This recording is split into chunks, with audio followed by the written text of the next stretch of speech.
I Oh, cannot hear your fan Okay. now. Because I am you just dying hear hot, a so. fan. All right. How do I look? Do I look beautiful? You look fabulous. As always. All right, It's not stream is working up. inside. I'm gonna check it out on my phone. See how the audio. That is a nice office. You don't have any of the kids' paintings in the back anymore. No, those weren't my kids' painting. That was what my wife used for teaching. Oh, yeah, school stuff. Yep. Where's Twitch? Here we go.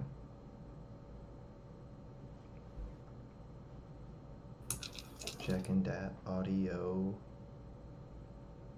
Let me fix. I have a different chair right now. I stole Lulu's chair, so I gotta fix my camera, bring it up a little bit more. Oh, too high.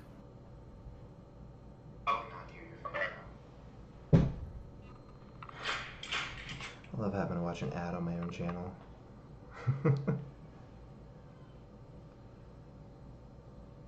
Twitch's got to make that money. Yeah, I guess. All right.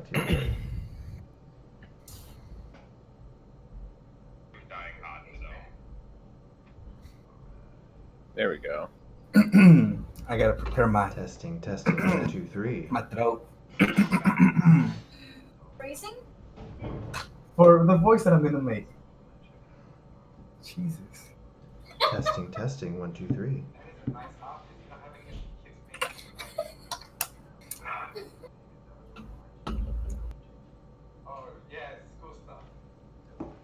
Bum bum. I'm always so quiet, man. I've turned myself all the way up on my interface. Oh, really? Yeah. You're pretty loud for me on Discord. Yeah, you're pretty loud for Yeah, me for too. some reason it picks up my audio quietly. On the stream? Yeah. It's probably a setting within Streamlabs. Screw you, Streamlabs. Did I get Oh, do you think louder if for you I- guys?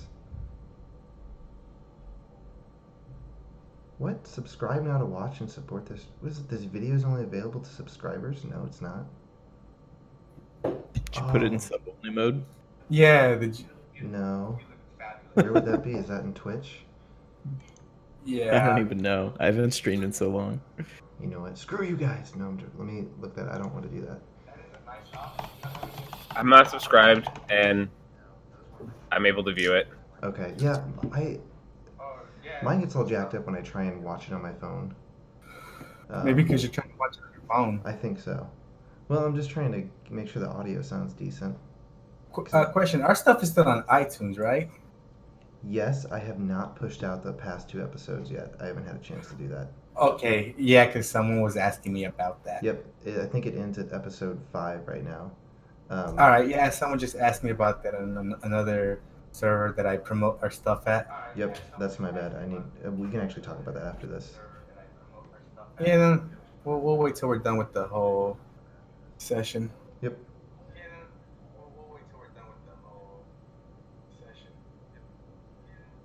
Okay. I think it sounds alright. Oh, where's the music? There's no music on Roll20. What the heck? My immersion. My immersion is- It's over. There's no point in playing anymore if there's no music. Exactly. Oh, that's beautiful, actually. Can you do Thank that? you. Yeah.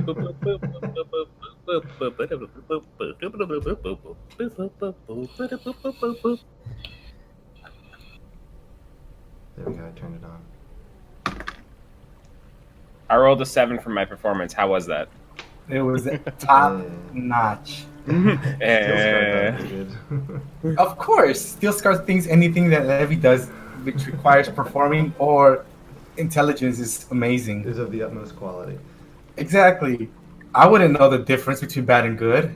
I'm not that smart.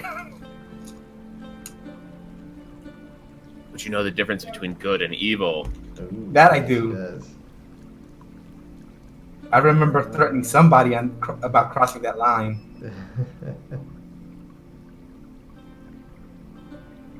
Nope. It's really more of a gray area, really. Tomato, same thing. All right.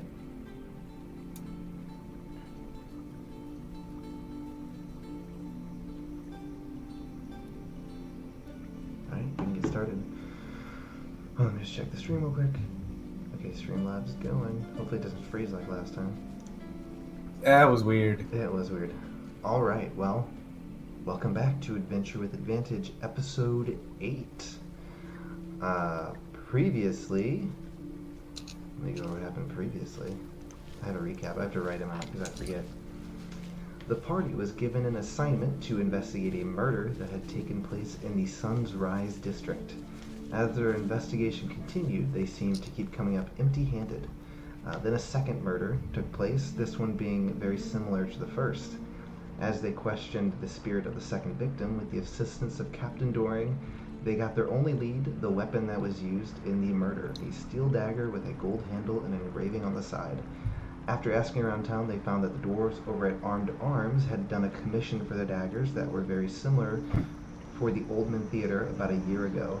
So they made their way to the ruined theater and were greeted by a doppelganger who they believed to have been Galim, a playwright of the theater. Galim had gone crazy as well as obsessed with the party, believing himself to be the villain, and them the heroes in the play he had written and was acting out.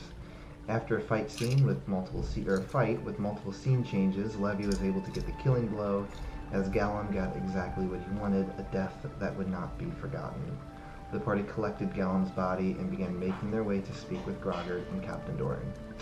And that is where we pick up. So, if you guys remember, you, like I said, just made your way out of the... over in Roll 20. Just made your way out of the Oldman Theater, which is right over here, and had the body of Galim, the doppelganger who you guys fought in the theater. Yeah, I'm carrying that body. Yep, you're carrying it. It is dark at this point. Out. What would you guys like to do? We need to head back to the guards' quarters. We need to turn this body over. Lead the way. So head that direction. Okay. Good thing it's on the complete other end of town. Just Yeah. carrying a dead body through town. Don't mind me.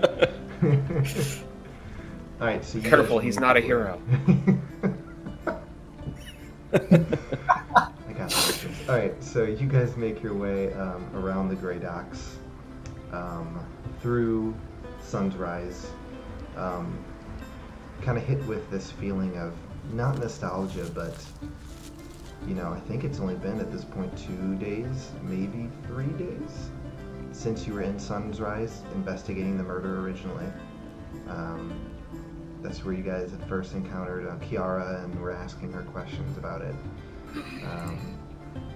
So you guys make your way through Sun's Rise. There's not a lot of people out. It's pretty, at this point it's dark out, nighttime. Make your way... But is there still people around though?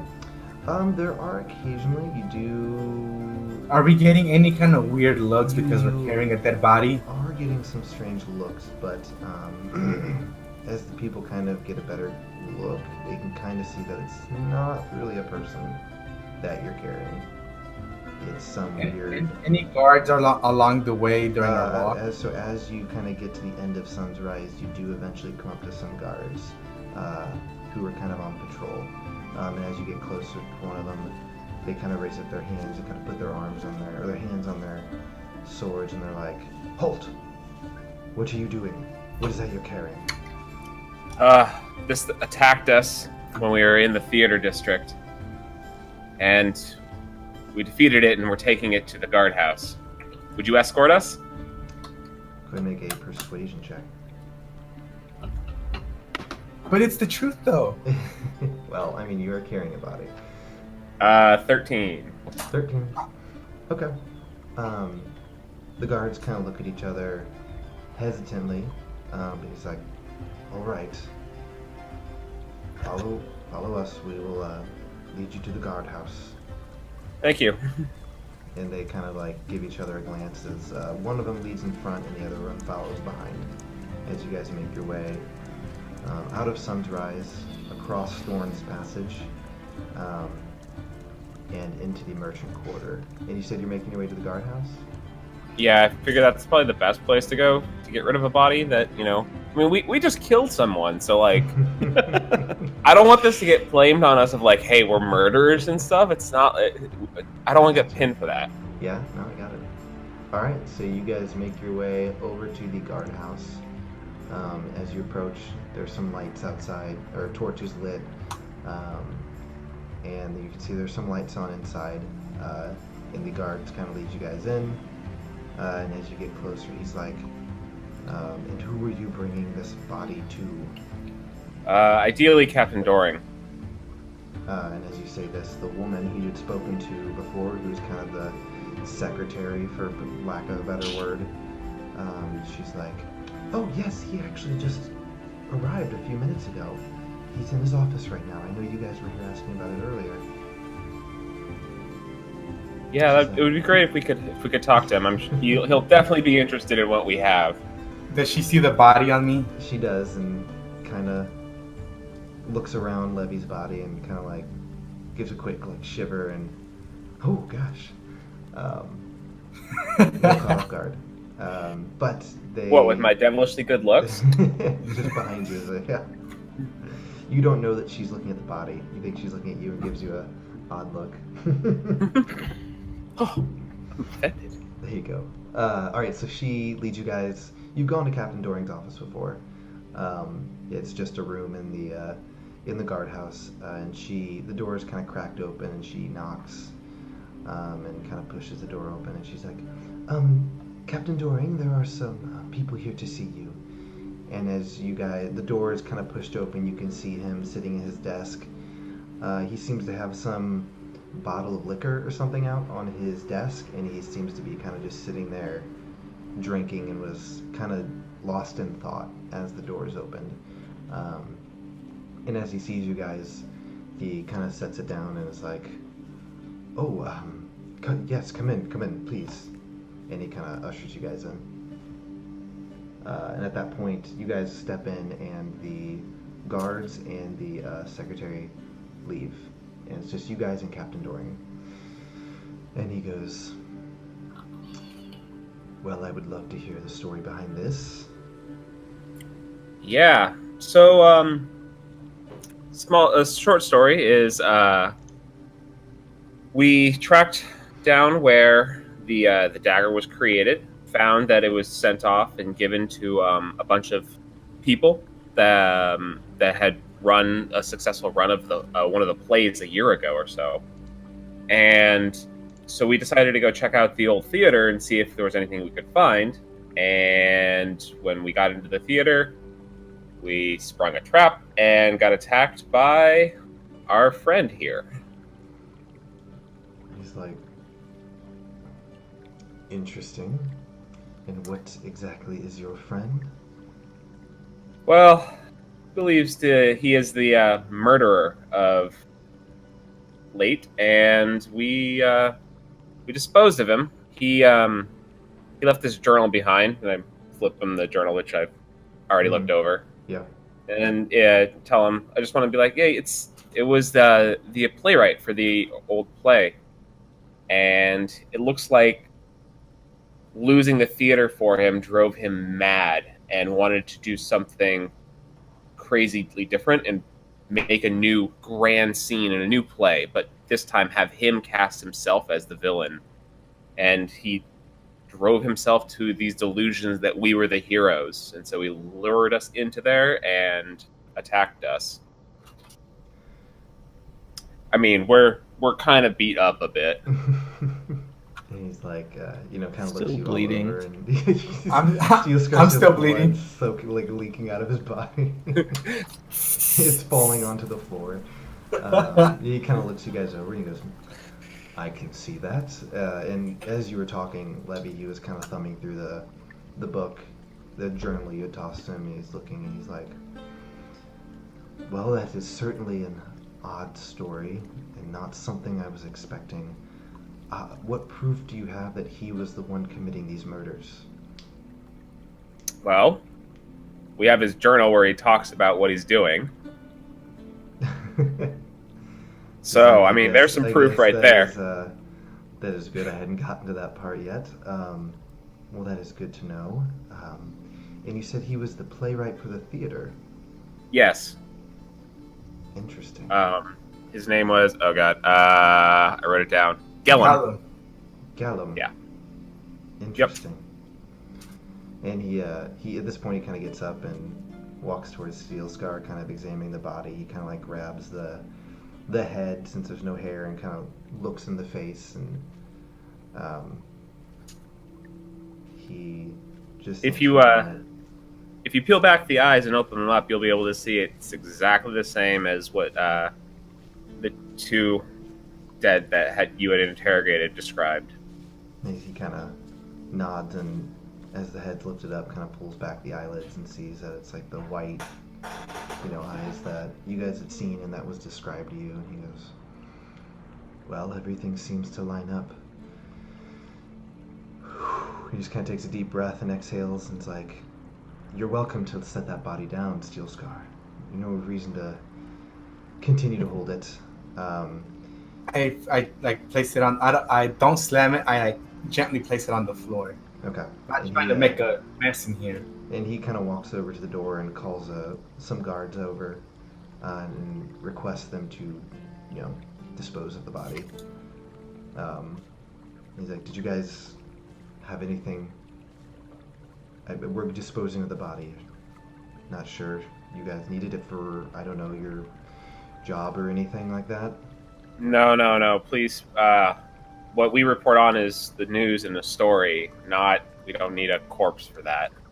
We brought it just in case you had maybe questions for it, since you seem to be able to speak to the dead, so we weren't sure if you were interested in the body or not. And he looks at the rules of something real quick. I mean, I know how the spell works, but Steel Scar doesn't know how the spell works. No, I know. I'm looking it up.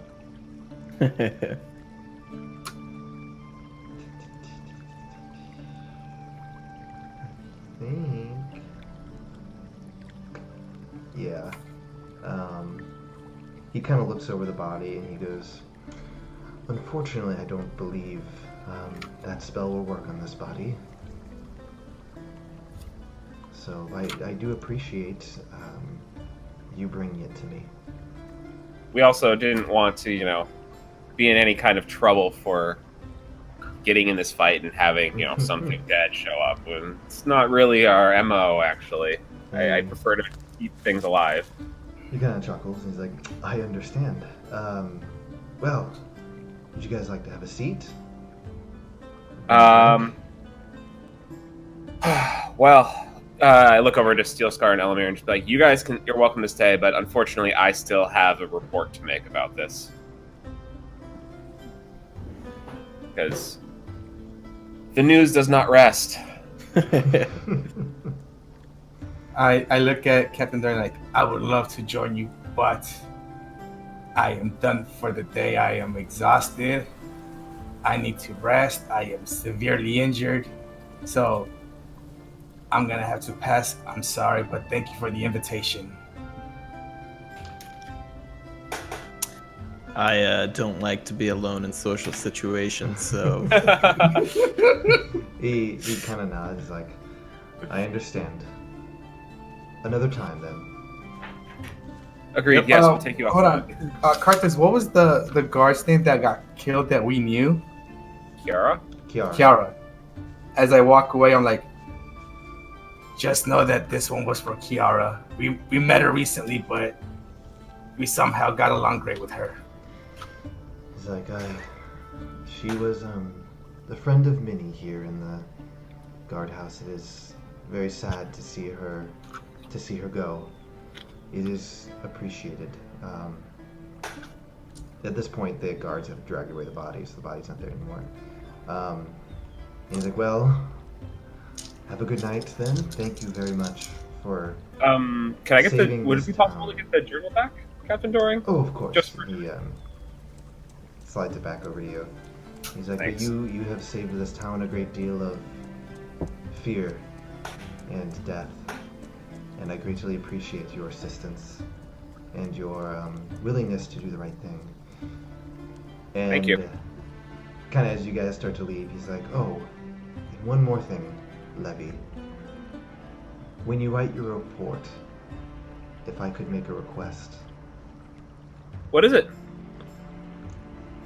don't write your story about this monster. Write it about the people who were lost, the people who were hurt throughout this. They're the ones who suffered the most. Don't let him get what he wanted. I don't want to give him the notoriety that he so desired. Then it sounds like we're on the same page. And he's like, well, have a good night, boys. Rest up. I salute and I leave. He salutes you back and Wave goes, and goes walk back off. to his desk and goes back to drinking. Is seems to the pull out Gazette some still paperwork. open? So you guys step out into the city, and as you guys had walked by, it did not look like the Goblin Gazette was open. No, it's pretty late at this point. You're surprised that Doring was actually even at the guardhouse. Okay.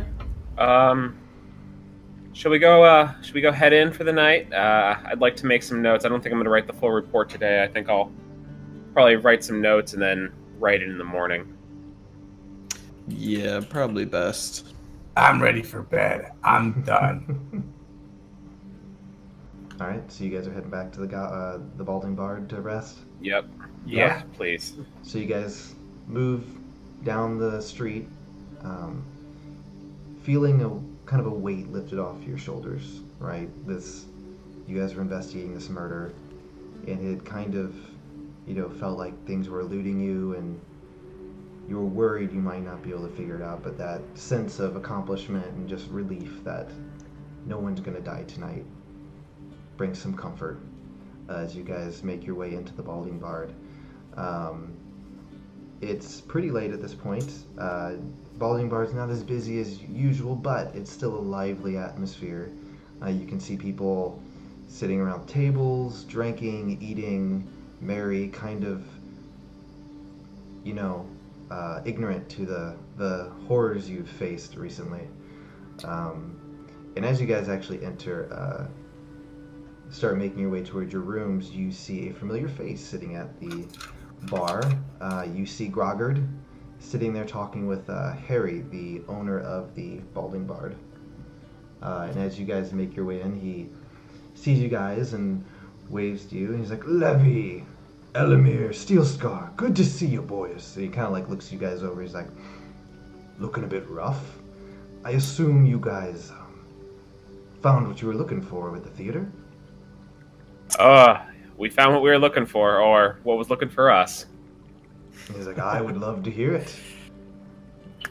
So, why don't we find a He small little stops you seat? and he pulls out a chair. Yeah, he pulls out a chair. And he's like, take a seat. And he looks to Harry. He's like, Harry, a round for these boys on me.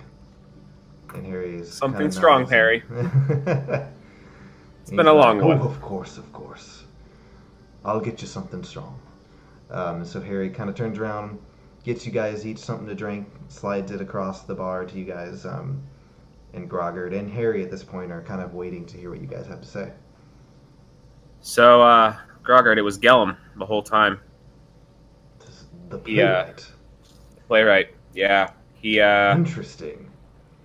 He wanted to throw himself into and become the villain of a new play, one that he was just masterminding and had us playing as the heroes. And so he kind of just lured us into the theater, and some crazy magic and fantastic scene play.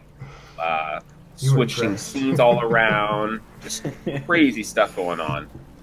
And eventually we felled him, and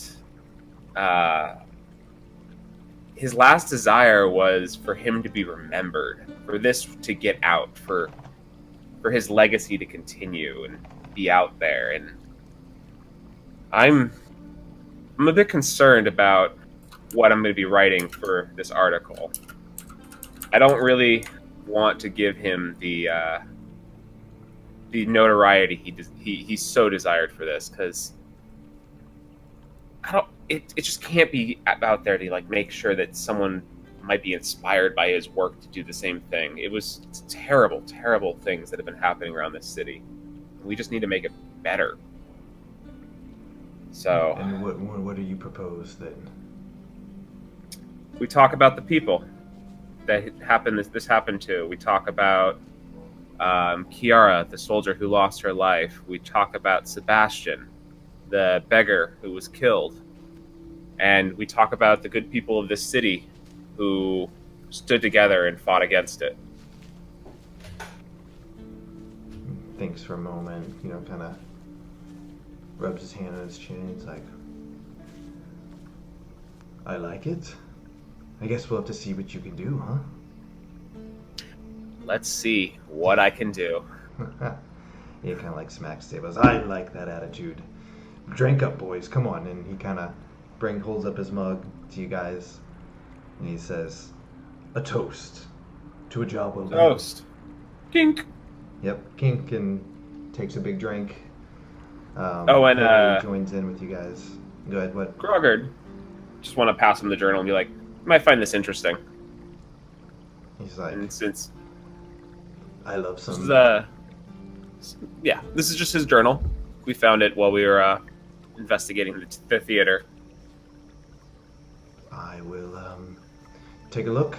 I love some before bed reading. I'll see what I can find in there. It's certainly a story that I was not expecting. And one more thing. Yes. I pull out the dagger and I place it on the table in front of us. Still got this. And I was wondering, look over at like Elamir. Would you happen to want something like this? He kind of picks up the dagger, takes a look at it. I was offering it to Elamir, just showing Grogard. Elamir, I'm sorry. Yeah. Oh yeah. I thought you were giving it to him too. No. I'd rather give I it thought to you you. were asking his permission for us to keep it. No. I was just kind of showing it to him. Like, we got this, and kind of a nice little spoil sure. from this. Yeah, have some sneaky stab. Yeah, for some of our protection. All right. Are you taking it, Elamir? Yes, please. Okay. All right. So you pocket the gold dagger, or the dagger with the gold hilt. It is yours. You do detect. I don't know if I said this last session. You do detect that it is enchanted, but you're not sure what the enchantment is. I can identify that if you'd like. Yeah, sure. If you gave it to me. Yeah. All right. Give me 1 second. All right. I'm gonna try this on D&D Beyond. I've not done this before. I don't know if I can share the item with you. Let's see. If it's part of your campaign, he should be able to search for it. It's probably hidden right now. Let's see what happens. Homebrew.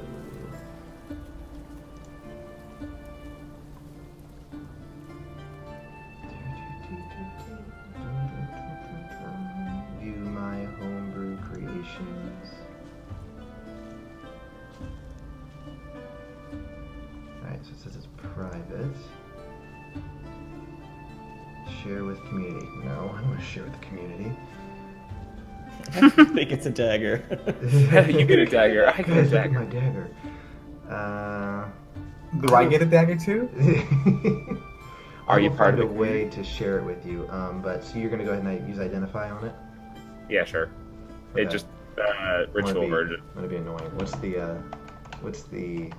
Actually, no. I still got a spell slot. Screw it. We'll just cast it. Okay.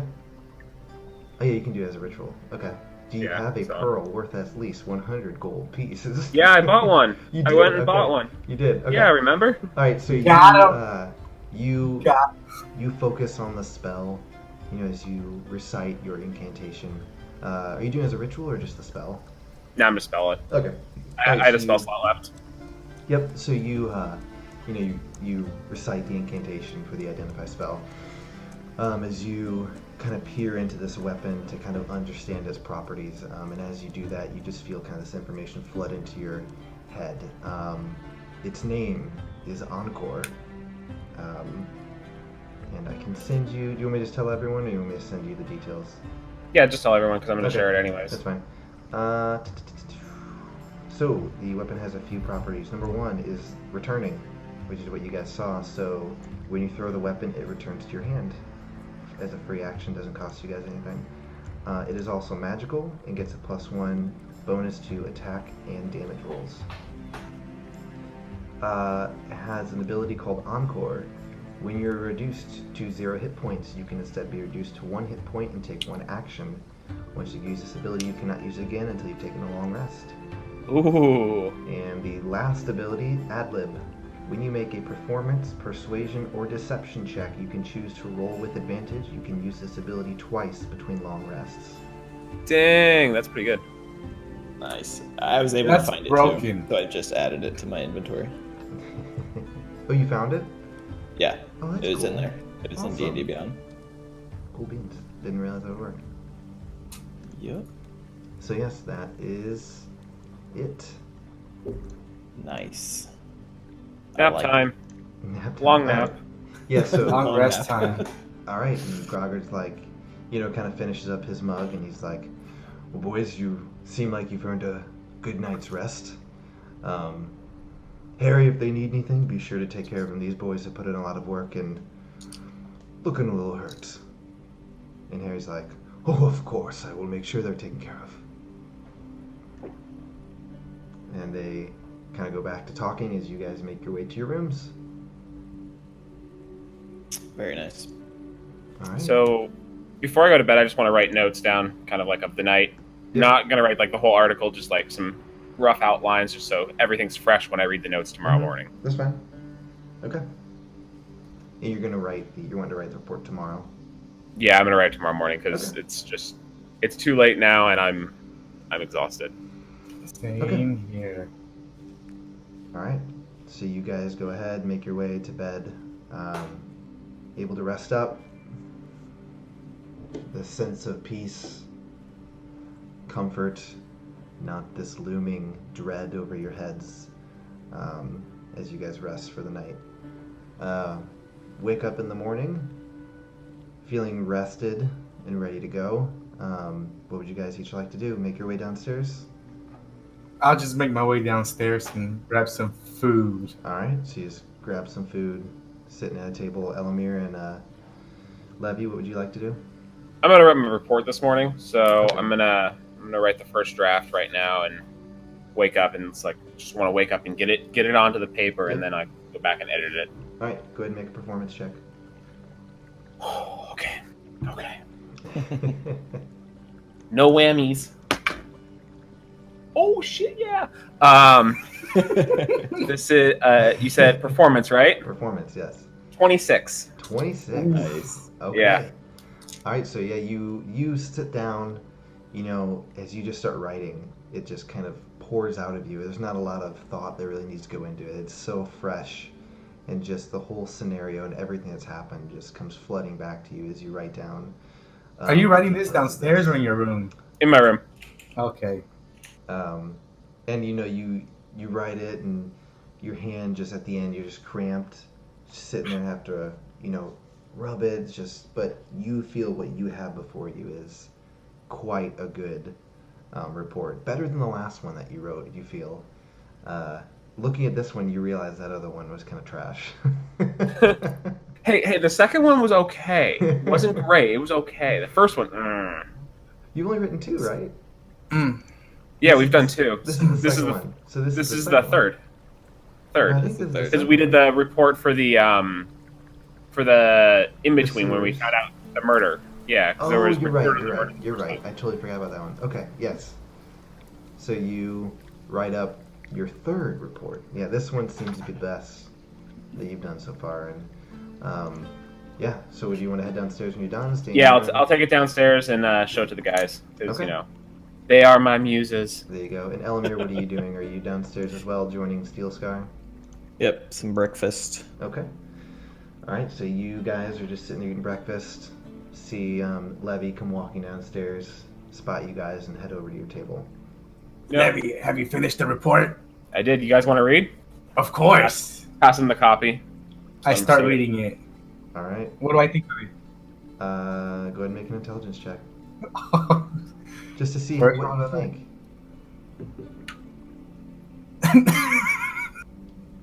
What'd you get this time? I got a natural 1, so a 0.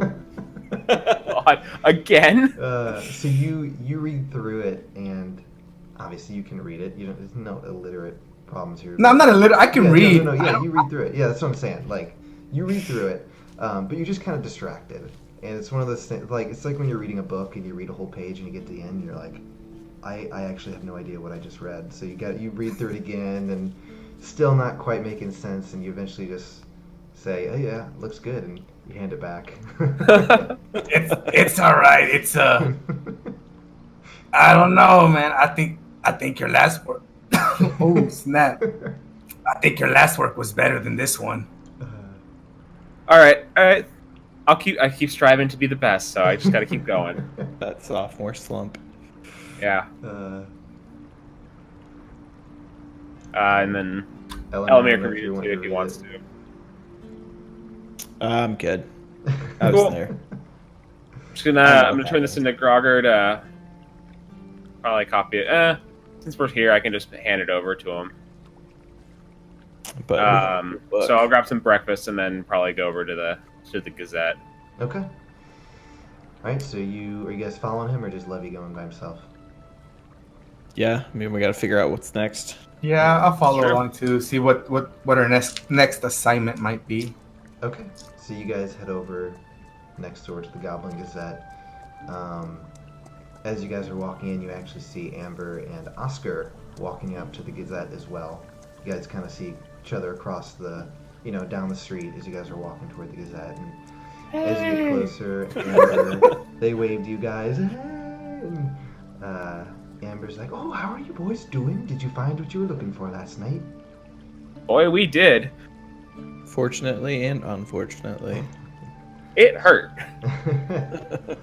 It hurt a lot. I would love to hear what happened, or I can read it in the paper. I'm assuming you'll be letting Grogard know what you found soon? Yep, got my report right here. Oh, that's Have my papers. fantastic. I look forward to hearing it. Or reading it, I should say.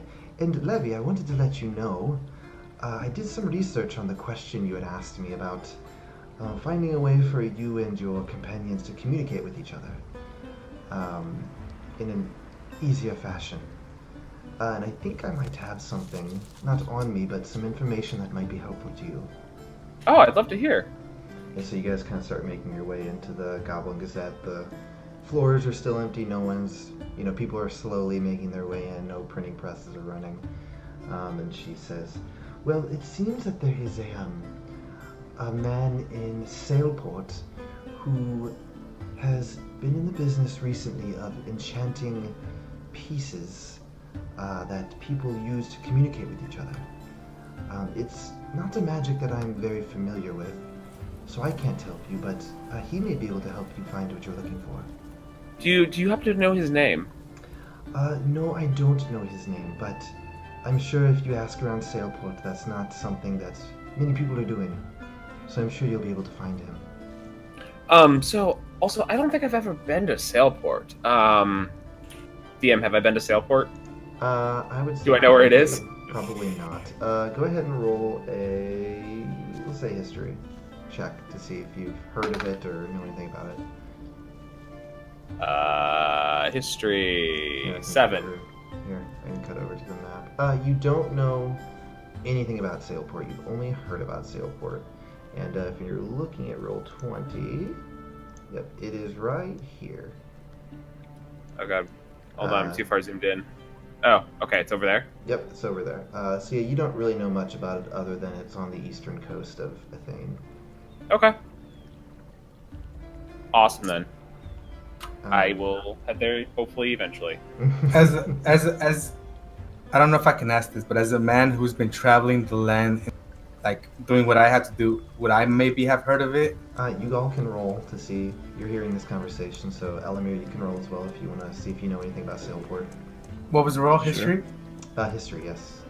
I think I got an 18. 18, okay. I also got an 18, 19 minus 1. Alright, so Levy's not sure about it, but Elamir and Steelscar, you guys have traveled around a bit, and you know about Sailport. So Sailport is a... Let me read my notes real quick here. So it's basically, for lack of a better word, kind of a pirate cove. From what you know about it, it is ran by a group of pirates known as the Black Sail Raiders. But even though it's affiliated with kind of pirates, it's also trade. It had started out as kind of a pirate sanctuary, but the raiders kind of saw the benefits in opening up as a trade port, and so they kind of legitimized their business a bit. So it kind of serves as a very good stopping point for anyone traveling around who's about to head down to the southern coast of Athene, around the Cape of Zorn, which is down here. So yeah, kind of was once a piratey place, but has turned into a bit more of a legitimate trade. Cool. I share this information with Levy. Okay. Ah, nice. Sounds like an interesting town. It's an interesting business model, steal from people, then sell it. Maybe they could have wrote a play about that. Some good profit margins there. There you go.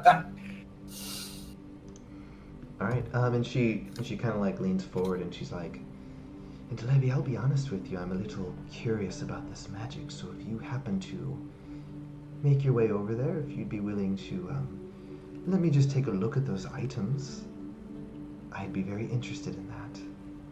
Anything for you, Amber. And she kind of smiles and she's like, "Well, I will let you guys get on your way. Oscar and I have some work to do." And you see them make their way. You get the sense that Oscar is not a morning person as they make their way into their workshop and begin doing what they do. And so you guys are going to make your way up to the second floor to meet with Grogard, I'm assuming? Yeah. Okay. Yep. All right, so you get up there. You see Sherry, I believe she's a halfling, sitting at the table, the Grogard secretary. You also see the bird that you guys originally saw when you were interviewing Levy, kind of sitting at the desk. Sharon is her name, sorry, not Sherry. Sharon. And she is a halfling. I look at my notes. And she sees you guys, and she's like, "Oh, Levy, it's good to see you, everyone. How are you all doing?" Good. Is Grogard in? He is in. You're welcome to go in and see him. Great. Thank you so much. And as I walk by, I want to cast a minor illusion next to the bird and just make another bird pop up. just to mess with the bird. Bird just kind of hops for a second. And you make your way inside. And you see Grogard sitting at his desk, looking through the tomes that the reporters for the Goblin Gazette get the sense this is kind of something he does in the morning, goes through, see if he has any reports coming in. And as he sees you guys, he's like, "Boys, hope you're doing better than you were doing last night." Feeling way better, Grogard. Some magic naps. Rest does the soul good, and the body as well. What can I help you with? I wanted to be here and give you my report. I figured I could write it in the book, but, since we're right next door, might as well just walk over and give it to you. Says, "Yeah, probably a good idea to save yourself space in that book." Exactly my thoughts. So I hand him the report. All right. He kind of looks it over, reads it, and is like, "Looks pretty good to me, Levy. A lot better than your first report that you gave me. I'm glad to see the improvement." And he kind of like gives you a knowing glance, kind of laughing. He's like, "I will be sure we'll take a look at it and get this over to the printing presses as soon as possible." Thank you. We also wanted to ask, is there anything else you wanted us to do, since our assignment looks to have been concluding? He's like, "Well, I do actually have some work for you. If you guys are interested. I didn't know if you wanted to take a bit of a break after that last assignment. I know it was seemed to get a little personal at the end there. Taking a break from work is always a good thing. You don't want to overwork yourself. So that's kind of up to you boys. Amber had mentioned that you were maybe potentially asking or something about Sailport. Yeah, there's I was asking Amber about some kind of a magical device, and she looked into it and found someone in Cellport being able to make one. So, just kind of interested about that. But I mean, if our journey takes us there, then that's something we'd like to check out, or at least I would. I see. Well, it just so happens that I have two assignments, jobs. One's here in the city, in Eserim. The other one's actually in a town kind of on the way to Sailport, called Silver Ridge. Sorry, my throat.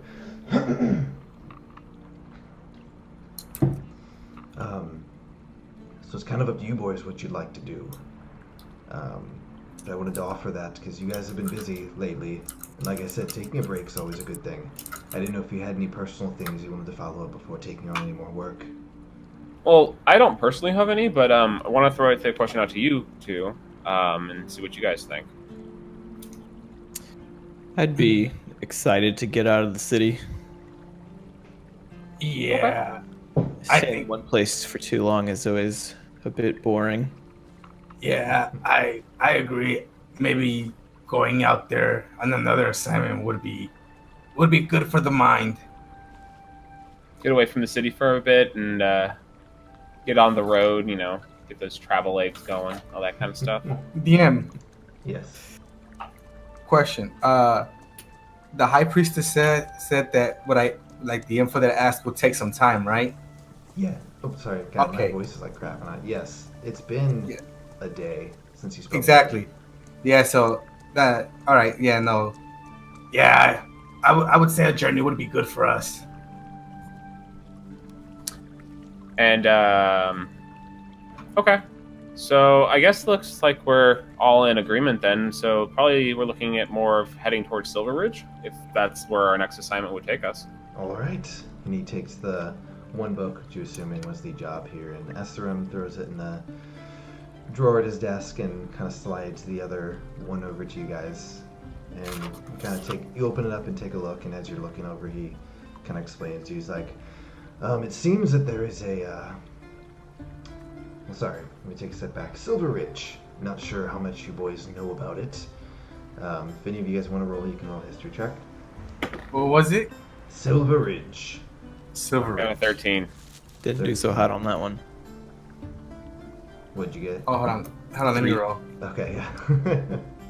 I got a 14. Okay. You guys aren't, Levy and Elamir, you're not exactly certain much about Silver Ridge. Steel Scar, you'd heard mention of it. You're not even sure where you'd heard. But you just know it's associated with mining of some sort. You're not exactly sure. And so he kind of starts talking. He's like, well, anyways, I'd actually sent someone else over there to take a look. And it seems that they may be in need of assistance.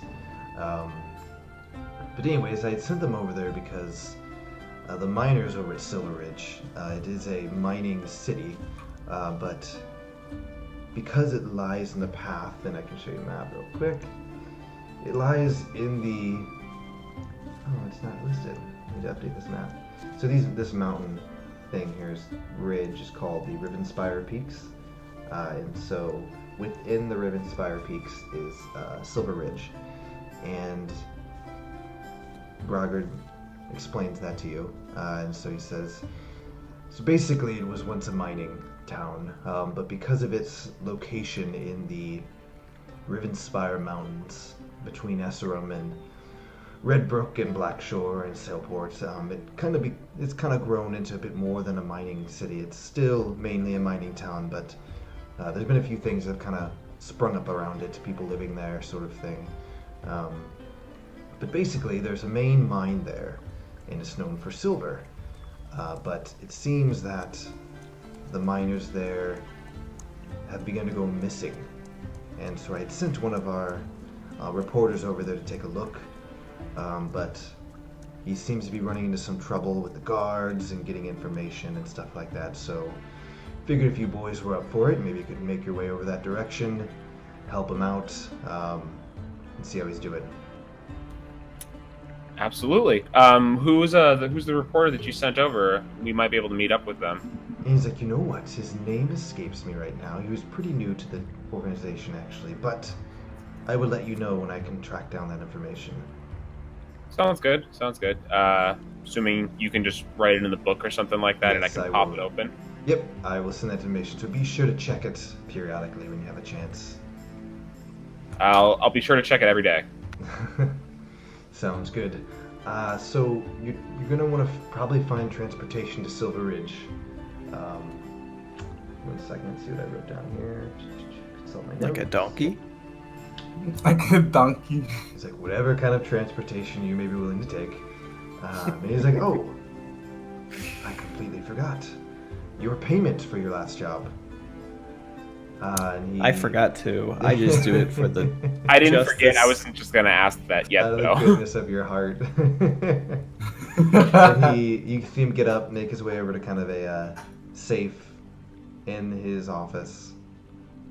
Kind of pulls it, puts in the code, pulls it open, starts to count out the gold that he owes you guys, puts in a sack, tosses it towards you, and he says, as agreed, 400 gold pieces for this assignment.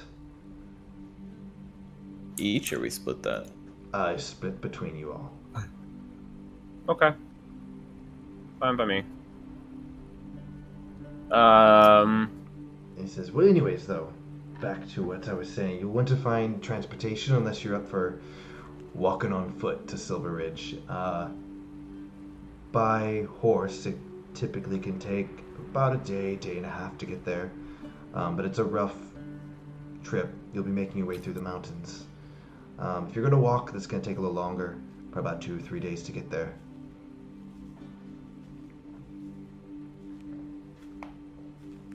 I'm fine with either. Finding a horse or walking. Is there any like carts or trade routes that go that way?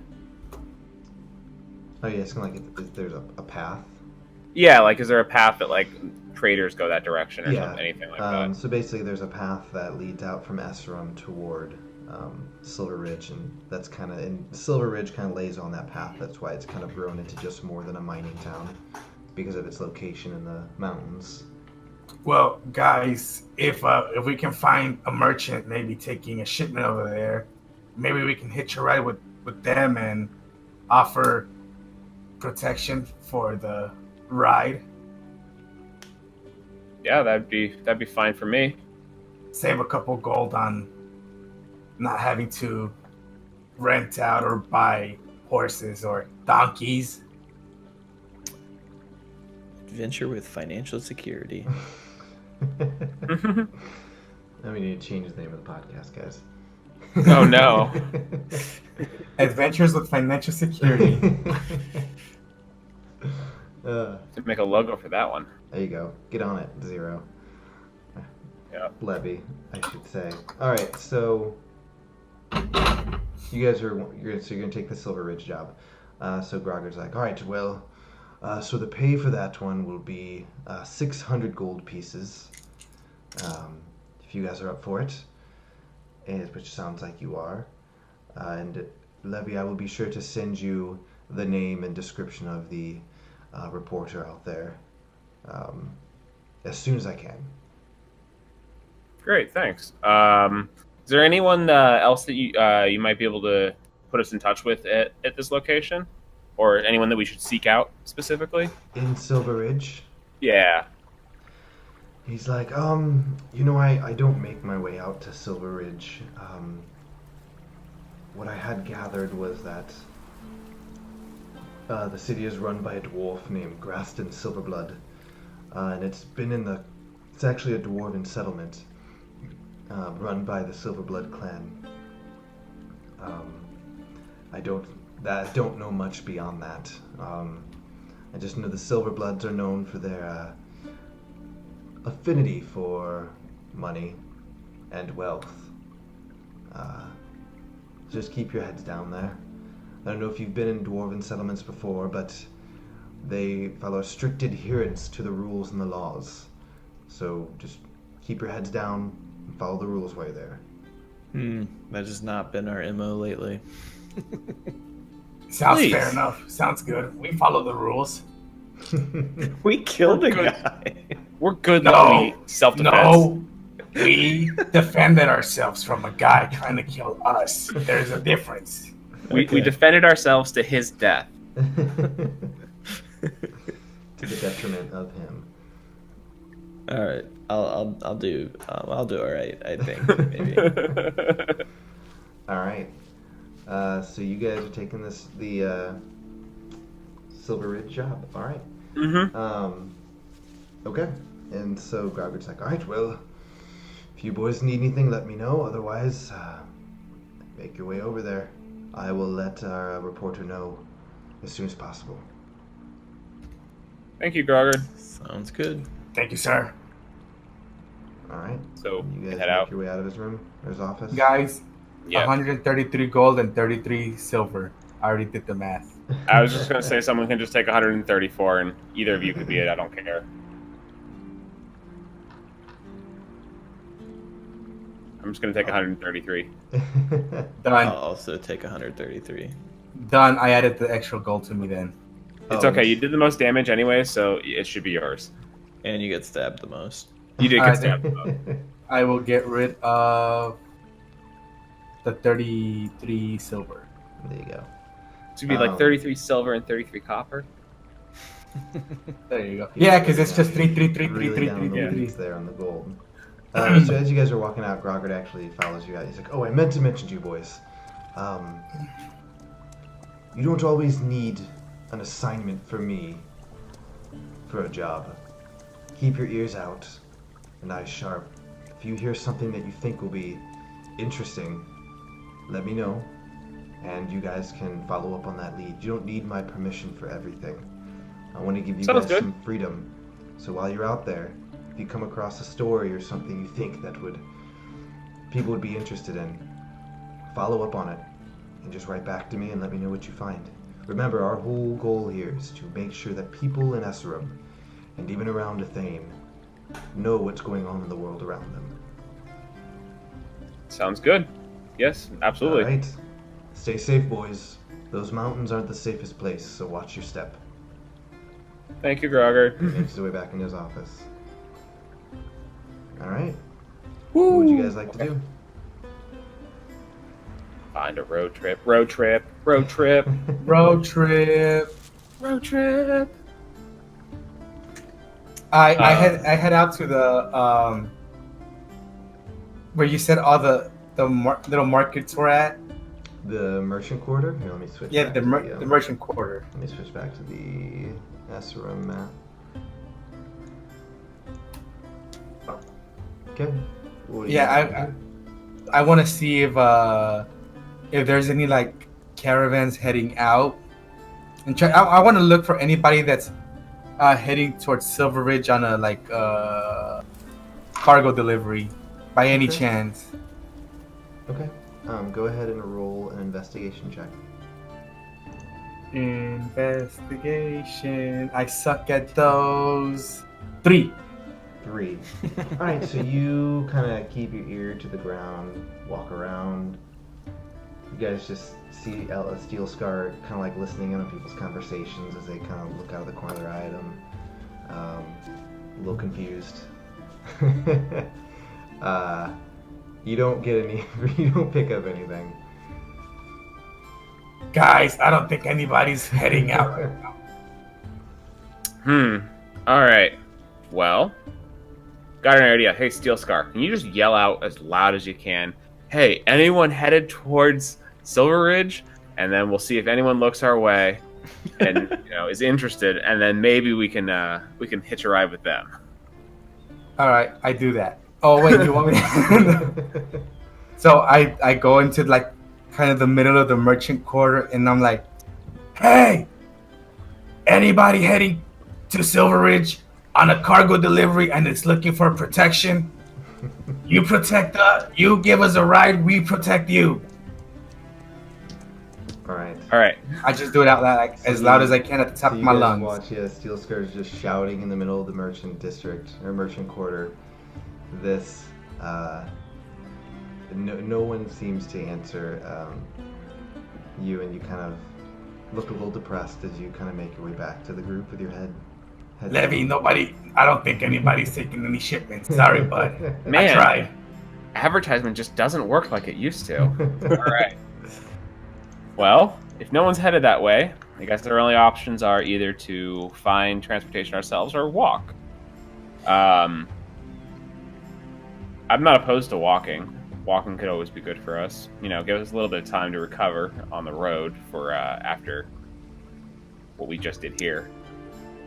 So as you guys are standing there talking, someone walks up behind you and is like, "Are you looking for transportation to Silver Ridge, you said?" Ears perk up. Silver Ridge, you say? Absolutely. And you look and you see this this guy kind of has like a black kind of scruffled beard and is kind of wearing a looks like he has some gloves on his hands. Sorry, kind of looks like a blacksmith's kind of apron over him. And he's like, well, you know that the Ironworkers Guild often makes they get a lot of their silver from Silver Ridge. You may want to speak with them. They may be able to help you out. Oh, thank you. What's your name so I can remember it? His name's Mark. Ah, good to meet you, Levy. Nice to meet you, Levy. Yeah, I would just, maybe if you're looking for transportation, go talk to the Ironworkers Guild House. They may be able to help you out. Well, we should head over there then. What do you guys think? Sound good? Yeah. Yeah, let's go. Glad kind stranger saved us a lot of work. Okay. You guys make your way over to the Ironworkers Guild House in Guild's Way, leaving the merchant quarter into the grand area that is Guild's Way. The Ironworkers Guild House is right over here. So you guys enter the area. Seems like people are beginning their day. The streets are kind of starting to get busy. People moving about. People carrying scrolls. Rushing toward what you assume to be the Scholars Guild House. And you eventually arrive before the Ironworkers Guild House. And you guys step inside. As you do that, it is an interesting place. You hear lots of clanging sounds as you're assuming people working with iron and metals. Didn't we come in here before?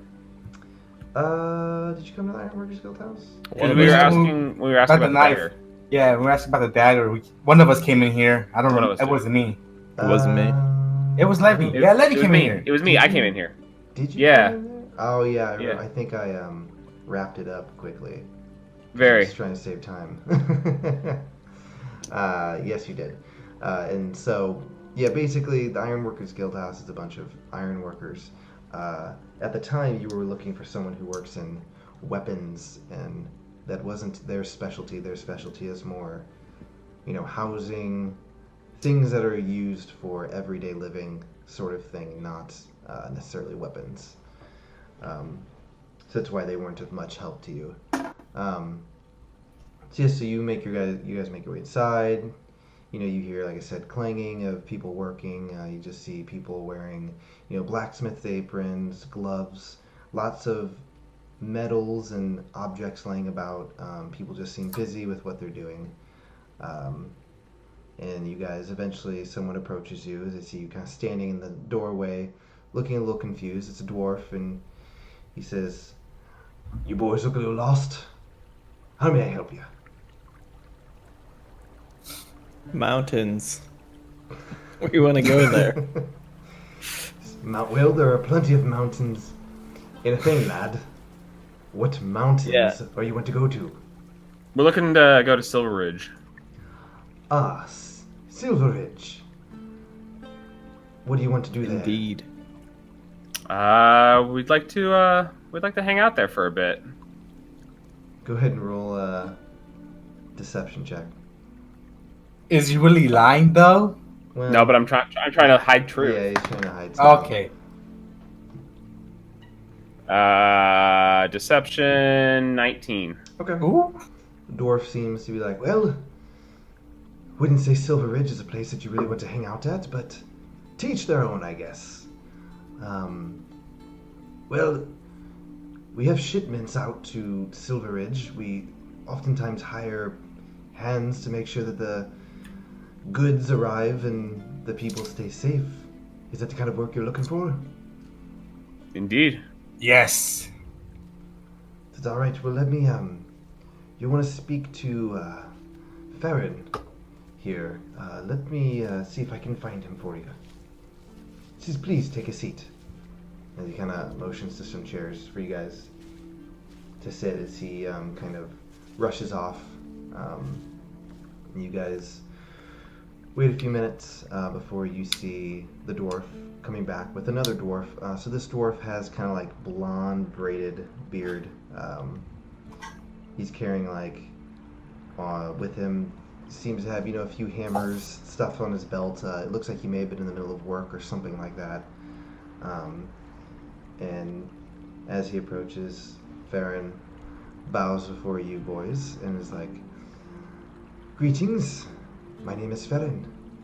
I heard you boys were looking to maybe provide some protection to one of our shipments to Silver Ridge. Is that correct?" That it is. Indeed. When would you have us protecting things? Do you say when or what? When? When. Okay. Says, well, we actually have a shipment heading out tomorrow. Oh, wonderful timing. If you were looking for some work. Yes, absolutely. Yes. If it's agreeable for you. And he kind of says, well, might I inquire about your martial prowess? Your job will be to protect and guard the caravans. And not to sound rude or anything, but I don't know who you are. Would you be able to tell me a little bit about yourselves and why I should trust you? I stand up tall and I'm like, Steel Scar, ex-military. And I like hold my two-handed sword. I like put it over my shoulder, like rest it on my shoulder. And then like, I think that's all you need to know about me.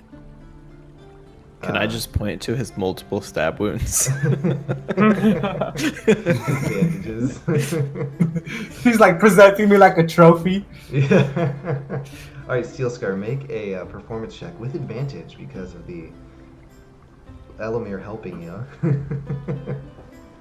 But it was the truth. No, I said performance to see Performance. how impressive you are. Yeah. Oh, okay. Yeah. Oh, okay. Start doing some one-handed push-ups. Alright, that's good, but let's see if I can roll better. Oh, 17? 17. All right. Farron kind of tugged in his beard. He's like, well, you do look like you might know how to handle yourself in a fight. So that was to Steel Scar, and he's like, and what about you? And he looks to you, Elamir. He says, and what is your specialty? I see you're carrying a bow. Yep. I can scout, I can shoot, and I cannot die. And as soon as he says that, I go in there like, he's got the keenest eyes I've ever seen on anybody. And I pat him on the back like. Okay. Just selling him. Oh yeah, he sold me. I'm selling him. All right. And he goes, well, not dying is a good thing to have if you're supposed to be protecting a shipment and people. And what about you when he looks to you, Levy? What do you do? Is there anything like lightweight that I could pick up? Yeah, you see like a table with like a mug or something on it. So I pick up the mug, but I pick it up with Mage Hand. Okay. So I cast Mage Hand, pick it up, bring the mug over to me, touch it, and light it up. And it's like, I do some magic stuff. He's like, clapping. He's like, a magic wielder. That'll be handy. Is that alright? Will you have me convinced that you can maybe handle yourselves in a fight, but why should I trust you? Well, we work for the Gazette here in town. It's like, the Goblin Gazette. Yeah, And have you written any pieces recently? I wrote the recent one about the conclusion of the murderer here in town. That's not out yet. Yeah. Oh, Spoiler alert. spoilers. Sorry. Oh. I broke the We news just about handed the in the murderer report in today. town. He just handed it in today. Well, I didn't know if it had been printed yet. No. It takes is a little magic bit. prints. Okay. I broke the news about the murderer in town. And he says, okay. Yes, that was an interesting one. I thought it was a really good read. The conclusion comes out today, or tomorrow, or something soon. And he kind of like leans forward and he's like, I'm hoping you boys were able to take care of that. That problem? We're good.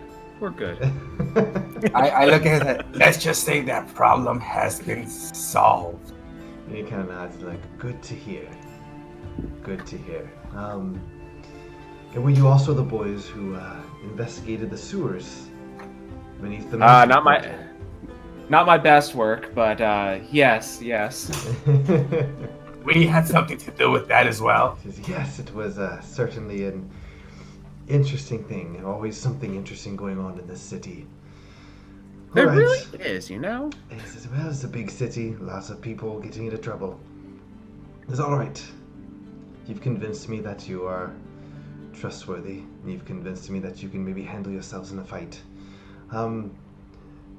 If you want to follow me to my office, maybe we can work out the details of this contract. Lead away. All right. I follow.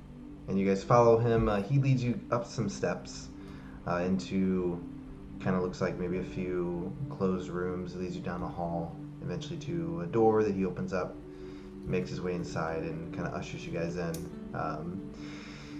Closes the door behind you guys, makes his way over to a desk, kind of rummages around on some paper on his desk, and eventually finds a piece of paper, pulls out a quill, and starts writing. He's like, all right, so to make sure we're on the same page, you boys will be providing protection for one of our caravans heading out to Silver Ridge.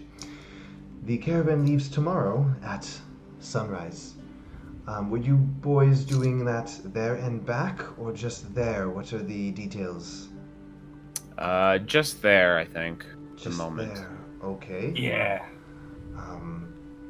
You see him kind of just writing some stuff down on the paper, and he's like, and there's just 3 of you, all right?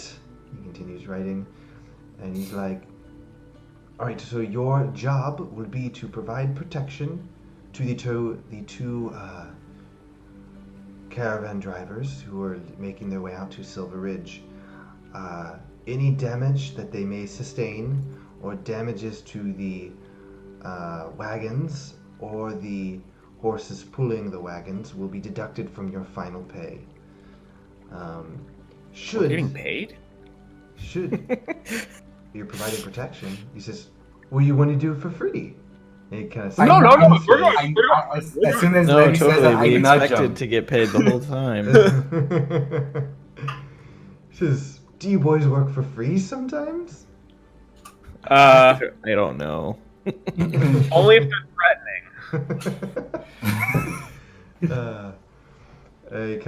You see him kind of jot some stuff down, and he's like, He's taking notes about how stupid we are. We'll work for free if threatened. Okay. Yeah, there you go. So I'm trying to figure out where I was. All right, so I'm gonna write down these notes. Sorry, I derailed that. No. We would love to get paid. All right, hold on. I'm trying to write down notes during the game, so I'm not having to go back and listen to the clips.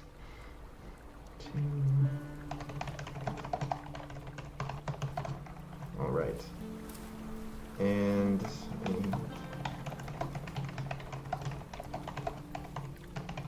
he says, should the caravan fail to arrive successfully, and you boys arrive, obviously, you'll be not getting paid.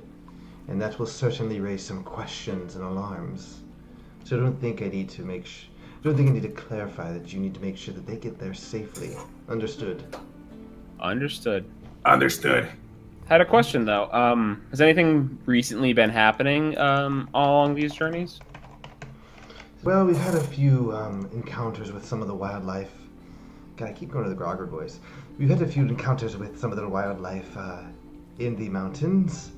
None of our merchants, but we've heard of people making their way there being attacked by some of the creatures. So we've been trying to ensure that each caravan has some protection along the way. Okay. Sounds good. Sounds reasonable enough. Yeah. About how long is the journey to there? The journey to Silver Ridge by horseback is about a day and a half. Okay.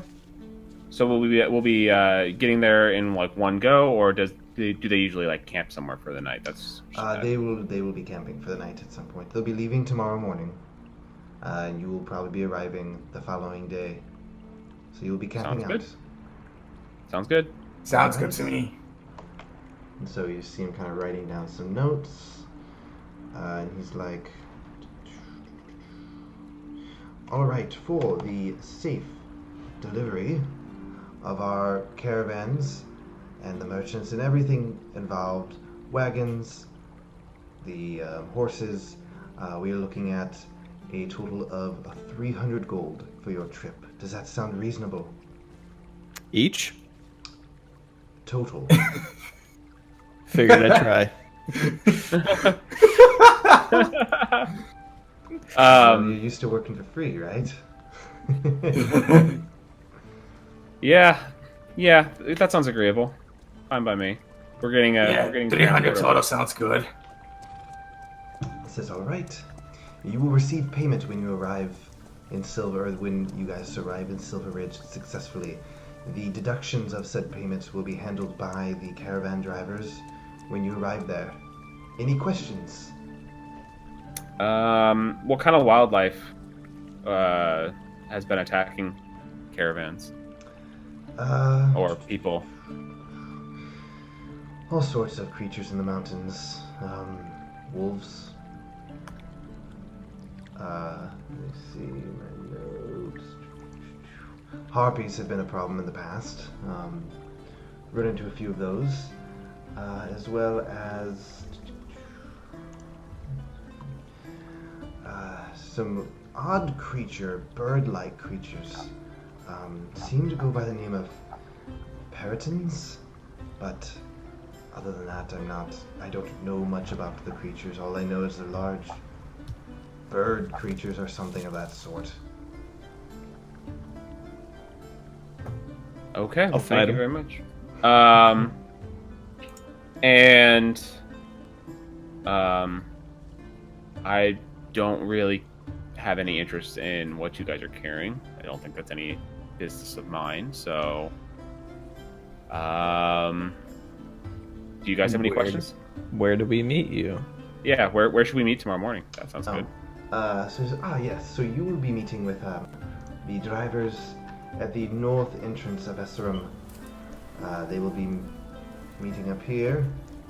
Just make your way up there and you'll meet them. Let me take a look at who will be doing the deliveries tomorrow. So he takes a look at it. Alright, so he says that you'll be making delivery. There will be two people. One of them will be a human named Matthew, and the other one a halfling named Joseph. All right. It says, and they will be waiting. I will let them know to be looking for you boys. You said human Matthew and halfling Joseph? Joseph. Yes. Joseph, okay. All right, well then we can look for them then. Right. Unless you have any other questions, you guys. I don't have any questions, but I need you to sign the contract. And he kind of turns the contract towards you guys and slides it forward. Is there any fine print? You take a look at it. No, it seems pretty basic. It's just the things that he outlined with you guys. Safe delivery of their stuff to Silver Ridge. Keeping everyone safe, basically. Do you prefer simple. pen or blood? He kind of chuckles and he's like, "No need for blood here." Oh, good. Whew, hate needles. All right, and so he kind of like grabs the pen and kind of hands it to you, Levy. And I sign away. All right. Sign away them rights. And he now grabs a pen, looks at you, Elamir. I'll sign it. All right. Once Elamir's done signing it, hands it over to you, Steel Scar. And I sign away my freedom to him. Says, "All right. Well, like I said, meet Matthew and Yosef at the northern entrance of Eserim tomorrow morning. They will be waiting for you. I will let them know to be looking for you. I believe our business is done here. Have a safe trip. I would suggest doing any supplies you may need for the trip, weapons, food of that sort, today, since they'll be leaving early in the morning. You will need to provide your own stuff, food, camping supplies, stuff like that. So yes, you will be staying in the wilderness in the night, so make sure you have what's needed for that." Sounds good. All right. Well, good luck, and I will be seeing you around. And he kind of makes his way over to the door to his office, opens it, and kind of, leads you guys out. Okay. So I guess we have to go shopping, right? Shopping. So you guys make your way out of the Ironworkers Guild House into Guild's Way. What are you looking for? So, guys, don't worry too much about a tent or anything like that. I got that covered. We're good. Levy's gonna pitch a tent. I'm gonna pitch a tent. All right. I'll take you up on that. I have some rations and stuff. I don't know. Yeah, I'd like to go get supplies for, enough supplies for, I don't know, a couple of days. Would be great to get some kind of space saving storage capabilities, like a bag of holding or something like that, or a pocket of holding, would be nice. Or maybe a fanny pack of holding. Is that what you want? You don't want a bag of holding, you want a fanny pack of holding? I want a fanny pack of holding. Oh God! We're going on a vacation. I need the fanny pack. Don't tempt me. He would give you a fanny pack too. Real quick for the Encore dagger. Yes. It says it requires attunement, Yes. so it won't come back in this current moment. I'd say you slept. You probably last equipped night. it. You didn't. Yeah. You didn't clarify that you were attuning to it, but I don't think you really knew that you needed to do that. So I'd say you're attuned to it. Okay, I don't know what attunement means. So basically, the purpose of attunement in D&D is to prevent you from having 500 different magical items on yourself. You can only attune Gotcha. up to 3 items on yourself.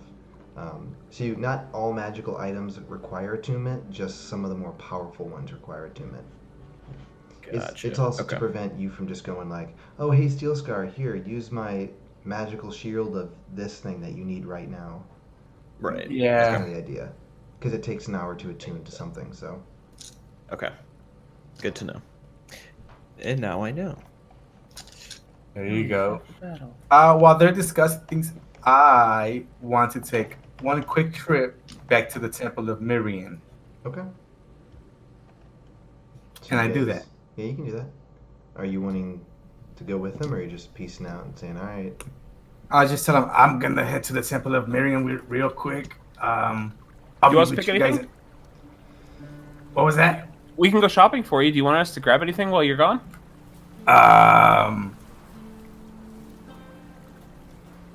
What do we need?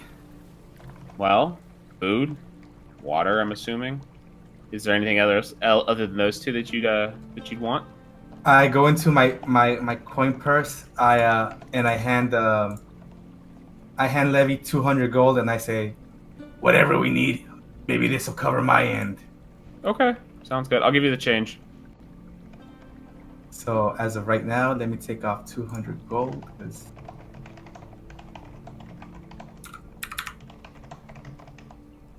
There we go. I have quite a hefty sum right now. Maybe we could use some more potions. I did go through a few of them during our last fight. Yeah, that sounds like a good call. Maybe get like 1 or 2 of those potions of healing. Yeah. Okay. Maybe 3 or 4 if you can squeeze out. With that, what I gave you, maybe we could all at least have 1. So I currently still have 2 potions, so we can just add a couple to those, and I can hand over the ones I have to you because I don't really need them so much. And I'll take them. Yeah, so I'll give you both my potions if you want them right now. Maybe food or whatever. Then whatever we need, whatever you feel is best for a trip. Okay, sounds good. Back when I traveled, the military provided everything we needed. Sounds good. So I guess head over to like a general store or something like that with me and Elamir. You got a few places. So you got Garen's General Store. You have Toadstool Alchemy, Jezerite Jewelers, Willen's Woodworking, Blissful Bakery, Nightingale Inn. Where would you like to go? There's also Armed Arms. Probably. Pick up some meat. I want to grill some meat. General store? I'm imagining first. Okay. Yeah. Let me check my notes.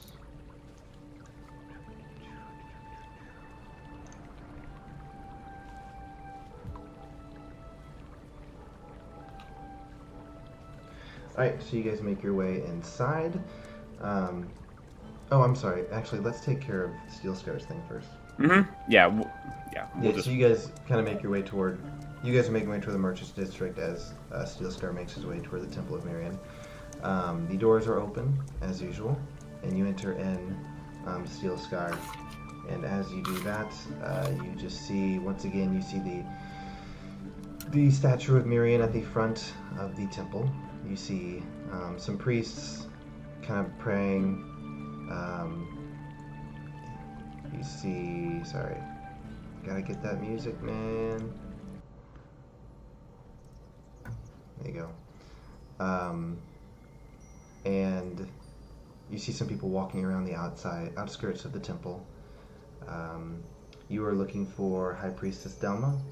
Yeah, I go up to one of like the you said there was like priests around, or what was it? You see some people, you know, if they're priests, you see some people making their ways like around the outside. They seem to be dressed in, you know, what you see, robes and stuff. People who are in this temple often. So I'll approach one of them and I'll just be like, is the High Priestess Delma in by any chance? We were having an important discussion yesterday, and I just wanted to check in on her with one more thing that I had. And so it's a female human who you approach her, and she kind of bows before you, and she's like, the High Priestess is currently in her quarters. Did you have a meeting set up with her? Well, we had a meeting yesterday. It was something very crucial that we discussed, and I came in here I just had a bit of news that I had to share with her before I left on my journey is all. Okay, go ahead and roll a persuasion check. Persuasion. Hey, I'm good at that. 22. Okay. She nods and is like, I understand. Please follow me. And she begins to make her way around the outskirts of the temple inside to where you know the High Priestess's quarters are.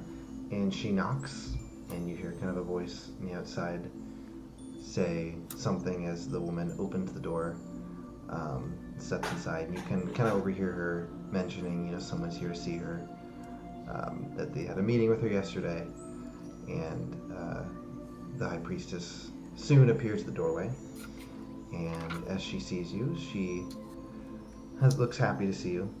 She's like, Steel Scar, it is good to see you. And then she looks at the woman and says, thank you for your help in the the woman you had asked kind of like bows before you and says, "May you find comfort in the lady's embrace." And she makes her way away. And the High Priestess Delma is like, "Please come in, Steelscar. Did you have something you needed to ask me?" I step in and I just and once I'm inside, I just look at her and I'm like, "Well, I know we had a very serious conversation yesterday, and I just wanted to let you know. I know you're currently working on what we discussed, so if you end up finding anything and you try to look for me, just know that I'm about to leave on a journey with my 2 comrades, and we probably won't be back for quite a bit, but I just wanted to share this with you just so you know that if you're trying to find me here probably within the next week or so and I'm not here, that would be the reason. But hopefully once I do return, you can have some news about that very important matter we discussed." And she nods and she's like, "Of course, Steelscar. I haven't had as much time as I would like. I've been busy of late to investigate that, but I intend to do some research today at least. And I'll hopefully when you make your way back here, I will have some information for you about that." I appreciate it. I just felt obligated to at least let you know that I'm heading out. Maybe that would give you more time in any kind of research that you're doing, so you don't have to feel rushed or anything. I just wanted to brighten up the window so you have be more at ease when researching anything. She says, I truly appreciate it, Steelscar. Have a safe journey. Where are you going?" We are heading to Silver Ridge on another matter of personal for the Gazette, maybe both. "I see. Well, like I said, have a safe trip, and hopefully I'll be seeing you soon. And hopefully I'll have some information for you." I hope to hear some good news from you on the day of my arrival, or soon. She's like, "All right, Steelscar. Well, I should get back to my duties. And I should get back to my compatriots. Thank you." And she bows and says to you, "May you find comfort in the lady's embrace. Goodbye." I bow and I also exit. And All right. question, in front of the you said that there's like seats and everything. Is there like a bin or a donation bin or anything in there? You can find a spot that seems to be for donations. Yeah, I approach it and I'll drop in 5 gold pieces in there. Okay. You make your way over to the spot and drop your 5 gold pieces in, and begin making your way out of the temple. And then I'll try to find these guys wherever they went. Okay. All right. So Steelscar is making his way out of the Temple of Mirian, and you start making your way toward the merchant quarter. Yeah. Get back to our. Off to you guys. Yep. Getting back to our other music. Our wacky scene transition. Yeah, it just like cuts to the side. Yeah. Alright, so you guys have made. I don't know why the music's not changing. I switched it. Oh, your connection to the server has been interrupted. Oh no! What is that? I don't know. What'd you do? Up. I don't know. You're still streaming fine. Yeah, I think it's an issue with Roll20. I don't have seen nothing on my Roll20s. Oh, there it is. Oh. Looks like it caught up. There we go. Mm-hmm. Back to our Rivertown music. Let me turn back on. Bam. Rivertown music. There we go. Alright. So Levy and Elamir. So you guys leave Steelscar as he makes his way into the temple. Toward the merchant district quarter. I keep doing that. God, it drives me nuts. Merchant quarter. And you guys are making your way to where? You said Garen's General Store? Yep. Okay. Yep. So you guys make your way there, and as you enter, let me bring up my notes. I had it, and then I lost it. All right, so you guys make your way inside, and you see it's a general store, so you see lots of general items, lots of stuff. You see, it seems like the owner of the establishment is a man named Garen. Human male. He has short black hair and a black beard. And as you guys enter, he sees you and he's like, "Hello, welcome to Garen's General Store. How may I help you today?" Hey, Garen. We are looking to go on a travel, and we want some stuff. And what Give me might you be looking for? Probably some kind of food rations. Would always be good. Food, water. Do you have anything transport related? Like, what's hot right now? What's your special? Do you have anything trending? Like, what's trending? What's today's special? Well, there is no special for today. Is there something in particular you're looking for? You said you're going on an adventure. So you're looking Sure, for food? we'll go with that. Yeah, food's always good. For items to sleep in? What exactly? I can't really help you with this. We don't really need Looking for- items to sleep in. We we all have bedrolls already, so that's Do you pretty have good. rope? Do you have medical Yeah, that kind of general supplies? stuff. Yeah. We need that kind of general stuff like that. Okay. And he makes his way back into his behind the desk, and you can see him kind of pulling out a book, and he starts reading through some stuff. He's like, "Well, it looks like that we have about 3 health potions on hand.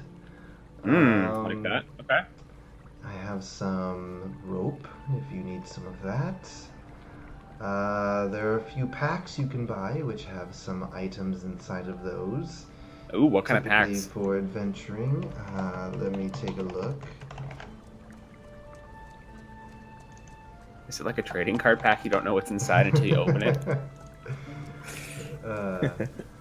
Says, well, an explorer's pack might be helpful if you don't have that. It's a backpack, a bedroll, mess kit, tinderbox, torches, 10 days of rations, water skin, and 50 foot of hempen rope.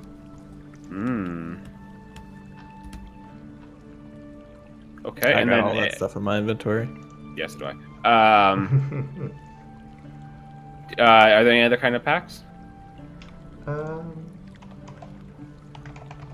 made me look stuff up. Sorry.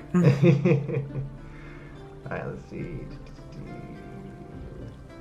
So I'll just read so we got Burglar's Pack. I'll say he also has the Dungeoneer's Pack is probably what he would have. That would make sense. So in that pack includes backpack, crowbar, hammer, 10 pitons, 10 torches, a tinderbox, 10 days of rations, and a water skin. Okay. We only need like some of this stuff, so I guess we could just buy like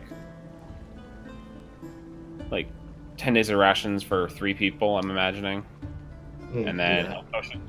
And then a little bit extra rope would probably be good. Does he have anything magical? I'd like to ask if there's any magical goods here. He's like, no, we mainly deal in what people are needing in their everyday lives, not much in the way of magical items here. Everyone needs a little bit of magic, and then I smile, and then I do a minor illusion with like a star, like a little shine coming out of my teeth. He just stares at you and does not seem impressed. He's Okay, like, that's fine. that is true for some, not for all. And so we're looking at the 3 potions. Probably like, I guess, 10 days of rations for 3 people, and then rope. Anything else we need, you think, Elamir? I mean, we have a lot of stuff already. All right. Yeah, let me I write think down just what you said. basics. So you said you want what again? So 3 the potions. three All potions. the 3 potions. Some rope is always good. And then probably rations for 10 days. Okay. For 3 people. Okay. So the potions are going to be 50 gold each. Rope. I'll say the rope and the rations in total cost. I don't know. Say in total for the rope and rations, 2 gold for all of that. So your total is going to be 152. All right. And I lean in. How about 100 gold? Make a persuasion check. 18. 18. He leans forward and says, 130 gold. I lean in again. 125. He leans a little closer and he says, that is acceptable. Cool. So 125. Alright. Levy the barber. Alright, so you guys get your 3 potions of health, your rope, and your rations for 125 gold. 3 potion of health. Or healing. Potion of healing. Yeah, sorry, potion of healing. I'll just add 3 currently, and then I can dish them out. And then we'll just do some rope. Rope. And there we go. And then we want to do rations. What do rations taste like? I would say it's just like basic foods, like... Oh, it says dry food suitable for extended travel, jerky, dried fruit, Yeah. hardtack, and nuts.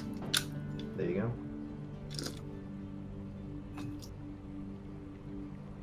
Okay, I added the rations. Cool. So anything else we should grab? I think I'm good on. I'm okay on gear. I think. Yeah. What kind of armor am I wearing? I'm looking at leather. I have leather armor. It's okay. I guess we could go talk to Amber and see if they have anything over there for a good travel. Yeah, could totally do that. So let's head that direction then. Okay. Head back to the Gazette and Alright. see if Amber and Oscar have anything good. Steel Scar, go ahead and roll an investigation check, see if you can hunt them down.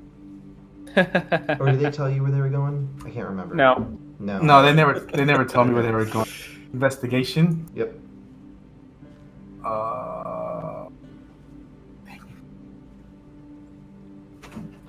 This thing tripped out on me.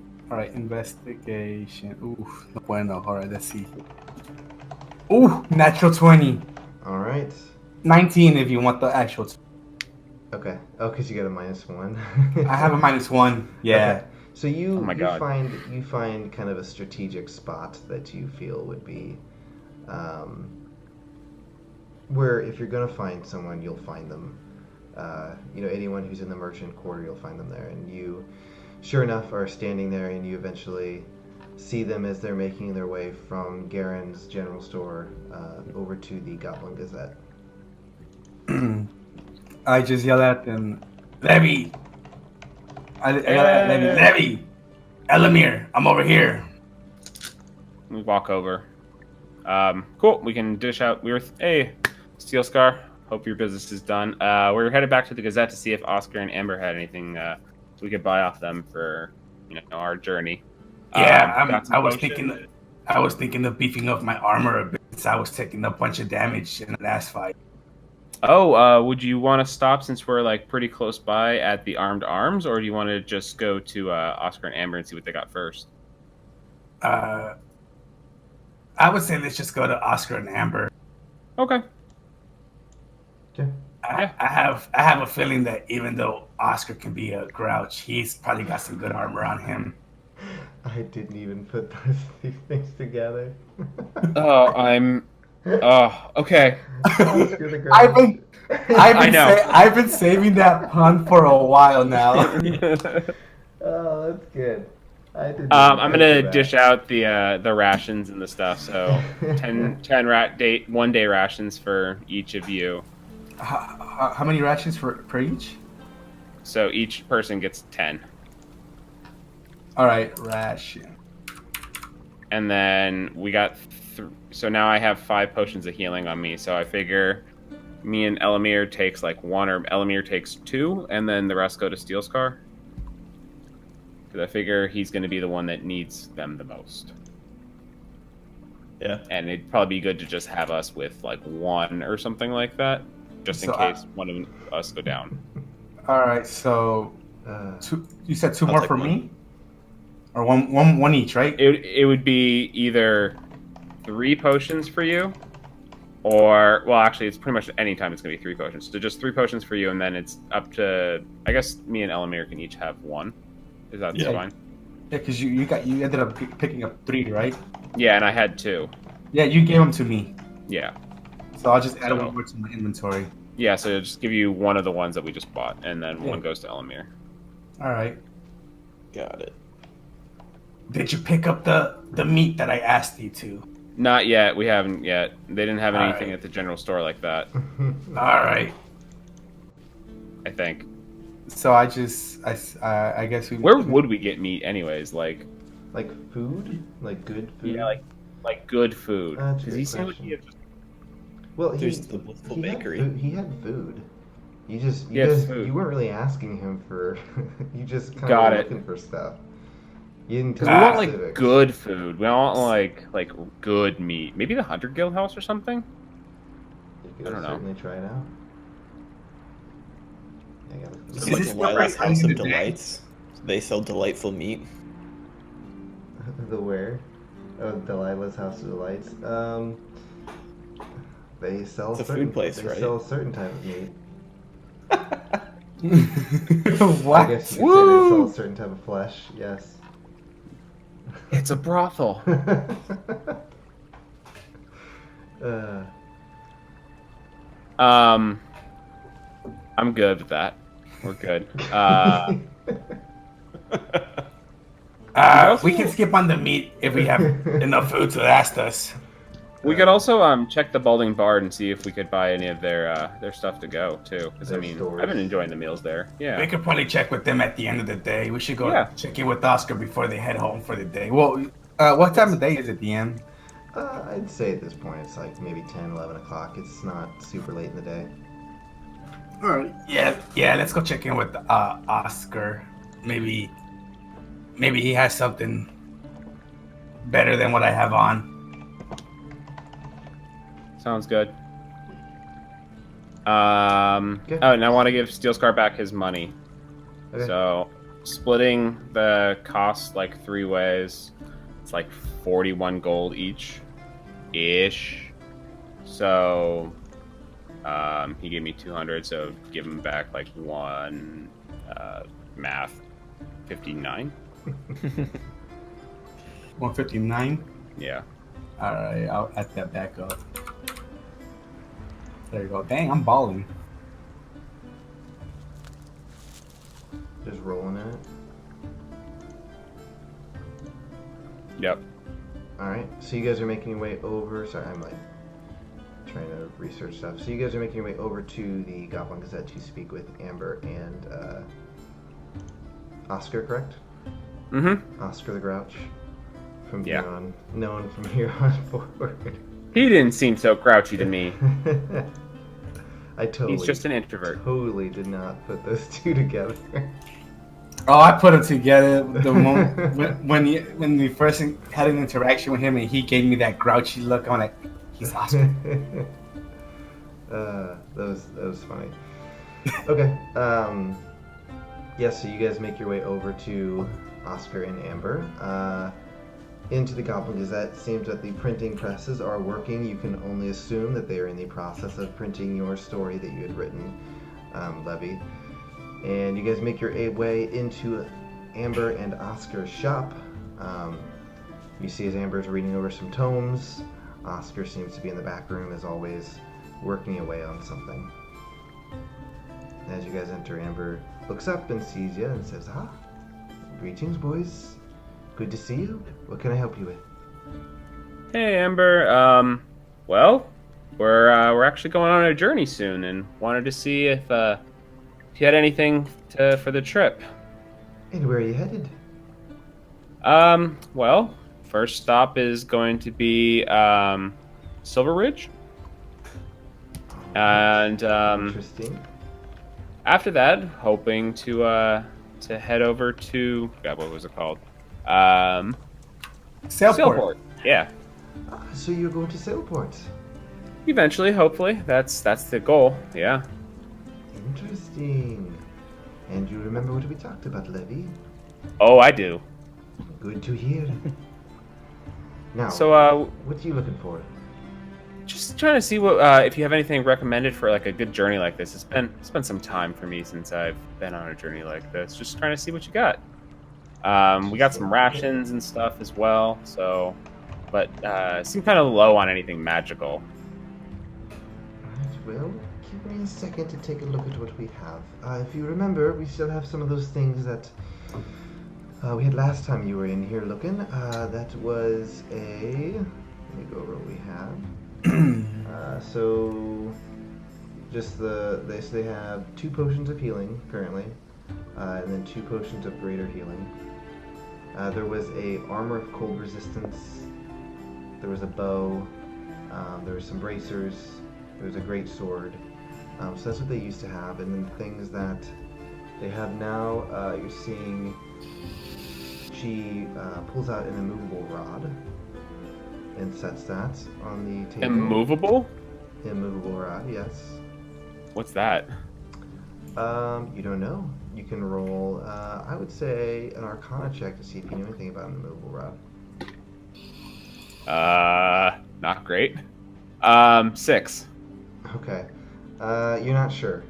So she kind of sets it on the table and is like, this is a immovable rod. And you just look completely lost. And she's like, you can basically... well, let me just show you. And she kind of like picks it up. And make sure it does what I don't want to lie about what it does.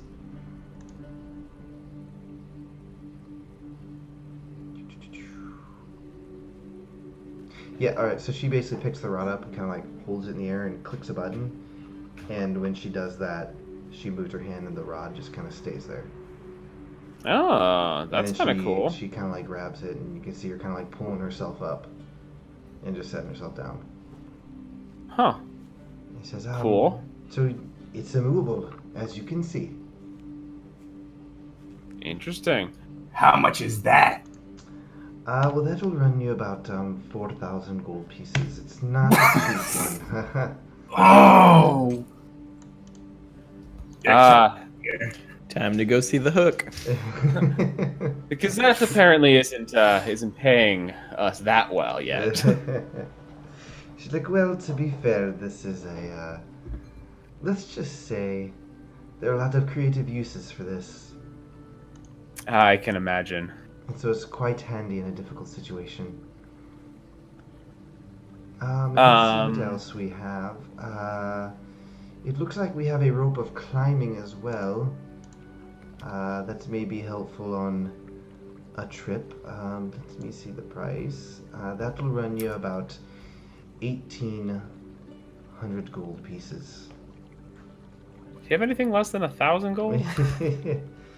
She says, well, unfortunately not, other than the health potions.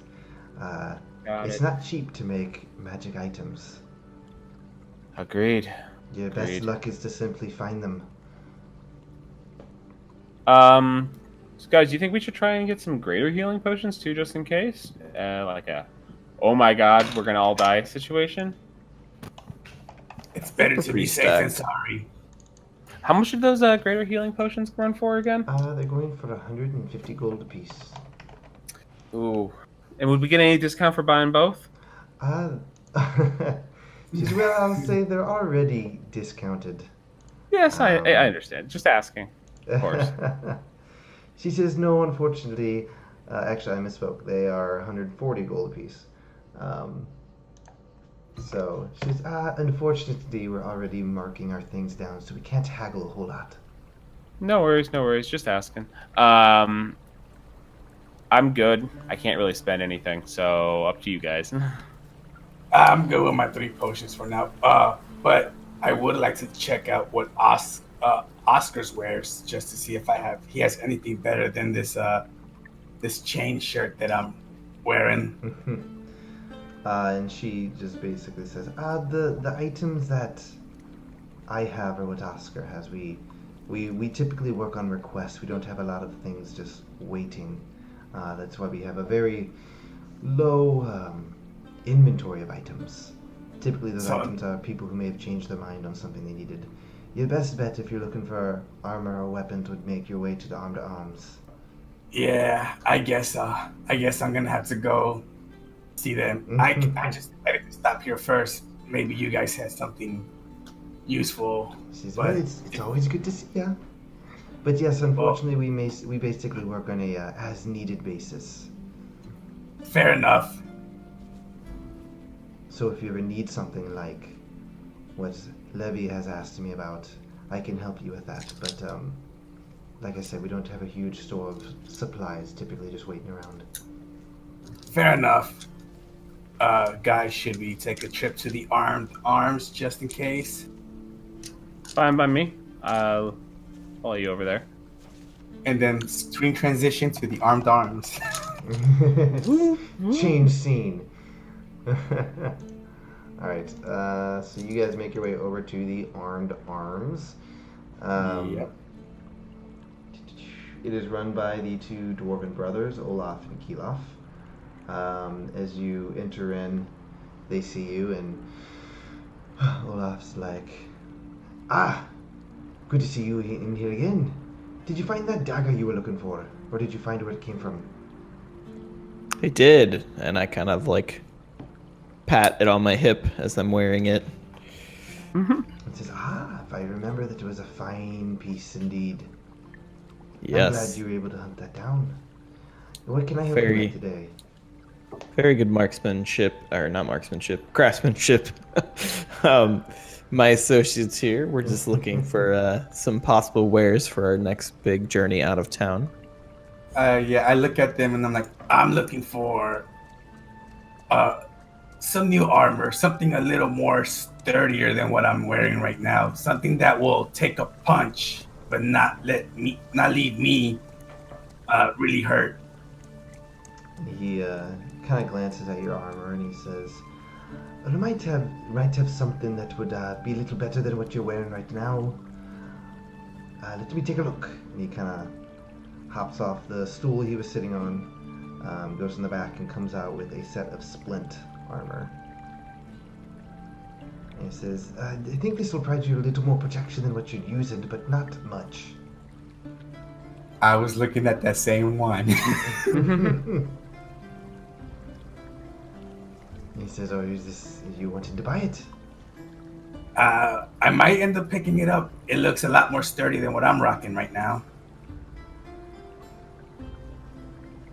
So, you wanted to buy it or not? Yes. I'll take. Right. I'll take. Well, it Will it goes fit for me, or can you 200 get it? gold pieces. Will it fit me, or do you have to get it fitted on me? One size fits all. One size fits all. How much you say? 200 gold. 200 gold. Well, Steel Scar is not a barter, so he's like, all right, I'll take it. And he says, "If you're wanting to turn in that armor you're wearing now, I could probably knock off the price of this if you'd like." Hold on. I have a chain shirt. Yep. Sherry, if I was to turn this one in, what are we looking at?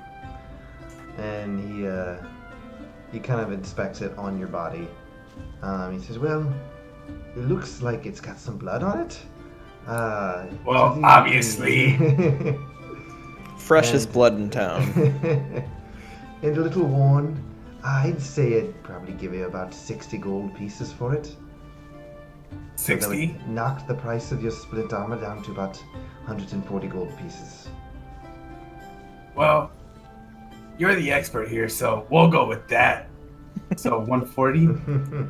Yes. I'll do that. So you take off your chain shirt or chainmail and give it to him as he can to the splint. It is a pleasure doing business with you. Hopefully that armor provides you the protection that you're looking for. Thank you very much, sir. You're And welcome. so let me add this. Let me get rid of this one. Can I go to the leatherwork people after this? Yeah, if you'd like. Yeah. Okay, I found it. Remove. Bam. Hey, my AC is freaking high now. I mean, it's only 2 more, but 2 more makes a difference.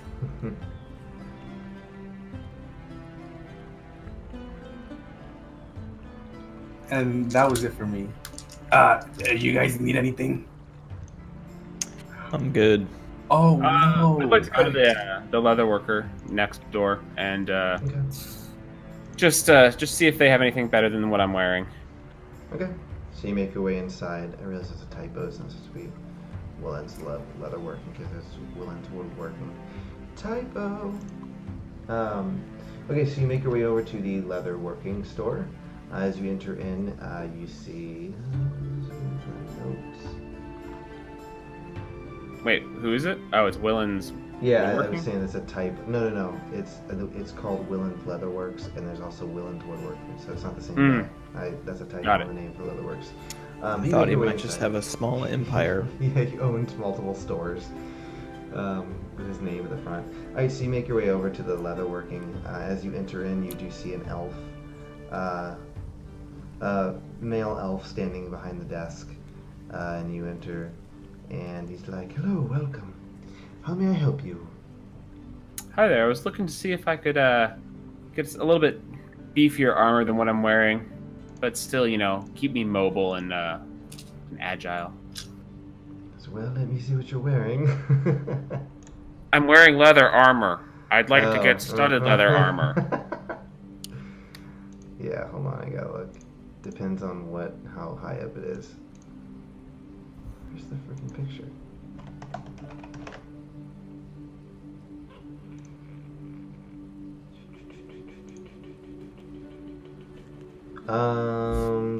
Yeah, I would say probably not. You wouldn't have studded leather? Give me a second.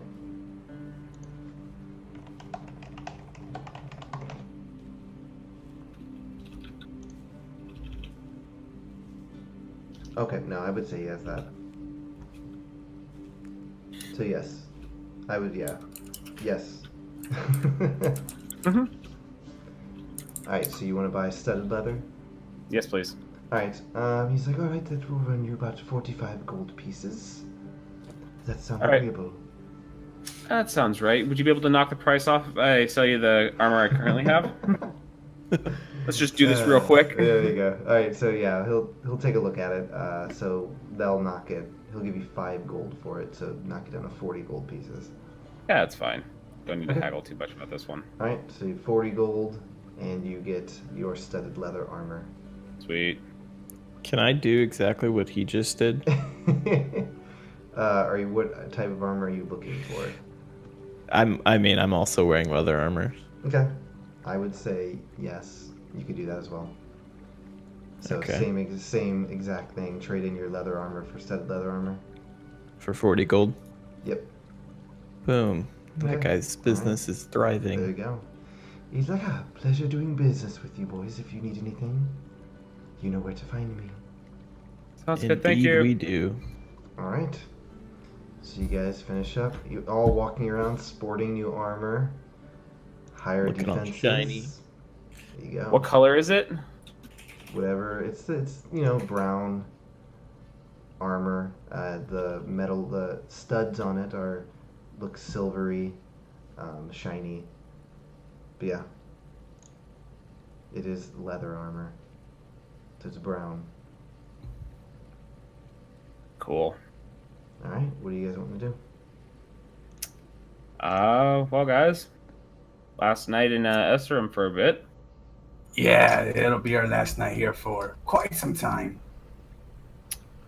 Wanna, I don't know, go hit up that Blissful Bakery. Get some cupcakes or something. You want a cake for the road? Yeah. No. Yeah. I mean, ooh. Let's go back to the bowling bar. That's what we should do. Yeah. Go get some nice food and stuff. Yeah, let's go have a nice hearty dinner. All right. Meal. So I mean, at this point, it is lunchtime, so you guys just kind of want to spend the rest of the day hanging around the vaulting bar, getting some drinks, just relaxing and enjoying your time off. Yep. Yeah. All right. So you guys spend your day there, get a nice lunch. You know, as you're relaxing, as it's getting closer to the evening, it's getting busier. There's people up on stage, music, performances, all that fun stuff. Let's see something. All right. So as you guys you've spent the day there. Are you drinking or are you not drinking? I'm always drinking. All right. Where are we not drinking? Since I started drinking at like 10 in the morning. Yeah, there was every bar you guys went into ordered a drink. No, I order water. Or coffee or tea. There you go. Okay, so you guys are you spend your day drinking. I need all of you to make Constitution saving throws. What? We'll say you're gonna make. I'm not drinking alcohol. Oh, you're not drinking alcohol, Steel Scar? No. Okay, but Elamir was. I think Elamir was and Levy were, right? Oh, I'm definitely making it. Okay. I got an 11. Okay. How many rolls? Just one? Roll one. Can I roll like an insight or something to see how drunk they get? I got a 3.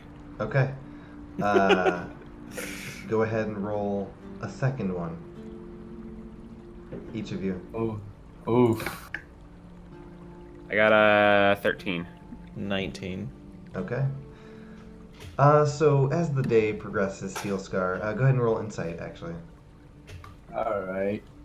So. Inside. Hey, my insight's actually pretty good. There you go. 21. 21. Okay. So as the day progresses and your companions are drinking and you guys are just having a good time relaxing and enjoying not having something on your plate right now. You're kind of just waiting, right? You can tell that Elamir seems to be doing all right. He's handling his drinks pretty well. Levy, on the other hand, seems to be struggling.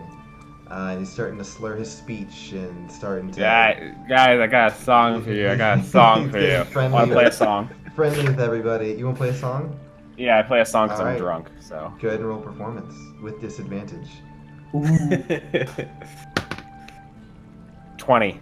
20. Wow. All right. So With disadvantage? with advantage. Yeah. All right, disadvantage. So you guys are just sitting there. It's getting close to dark outside, right? As Levy just pulls out. What do you play? You have a lute. I have a lute, a drum, or a flute. What do you want? Yeah, I have a What flute. instrument are you using? I'm gonna use the lute. Lute. All right. It's a good last night in town instrument. All right. So you guys watch as Levy just. Yeah, there we one go. of those. Yeah, You but I guys can't watch- play any instruments. Cody should have been the bard. So Levy just whips out his lute that he's been carrying around, stands up on the table, and just proceeds to start singing a song and putting on this performance. And you were expecting it to not be that good because he is drunk, but it seems that he may perform just as good or not, if not better, while drunk. And he proceeds to just, just this big crescendo and just a big ending, and he's singing his heart out, and everyone in the tavern is kind of cheering and raising their mugs up to him and having a good old time. It's just a very enjoyable, fun atmosphere. And Levy, you finish it out, and you, in your drunken state, know that you destroyed that, and that was amazing. There you go. Nailed Then you Sweet guys watch victory. as Steel Scar, there you go. Or Steel Scar, sorry. Levy makes his way down. You have people like clapping you on the shoulder, like, hey, good job, yeah. Just having a good old time. And as you kind of sit down and you guys are just collecting your thoughts, you hear off to the side another crowd kind of gathered around, and you can hear kind of silence for a second, and you hear like a thump into some sort of wood or something as the group nearby just lets out a, "Oh, yeah!" Whew. Sounds like fun. All right, Levy is interested, and what are you doing? Walking over. All right, And, Really and drunkenly. as he's walking over, I know that he's like super drunk, right? Oh yeah, you see him like stumbling. Oh, yeah. He's like grabbing people by the shoulders to pull himself through. Like As he walks past me, I actually put my arm in front of him and I just stop him where he's at. Hey, I just give him a hug because I think he's giving me a hug. All right, so you give Buddy. Steelscar a hug. Buddy, I think you've had enough for today. Okay. I don't know what's going on over there, but did he just pass out in my arm? Oh, I'm back. What? No, he's back. Let me help you to your room. I think you need to sleep whatever it is that you have going on away right now. Steel scars. It's been my dream to be carried like a princess. Can you fulfill my dream?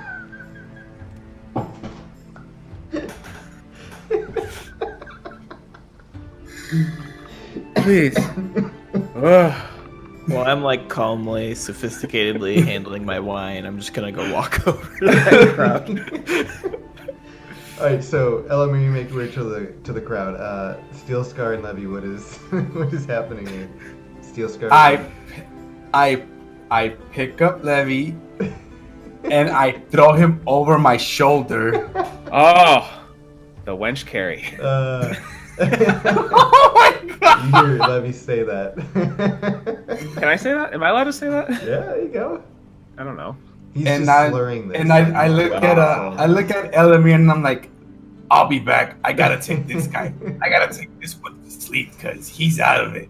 All right. So Steelscar, you proceed to carry Levy up the steps. Levy, are you just going with the flow? Oh, I'm going with it. All right. Woo! I'm waving to everyone as I go by. Everyone like sees you getting carried up the steps, and they're like, "Yeah!" Yeah. And then, yeah. All right, so Steelscar, you take him to his room and proceed to throw him on the bed and make your way out. Oh yeah, I throw him in bed, be like, just sleep it off. You'll be better in the morning. All right. We got an important trip to go through, so I need you at 100%.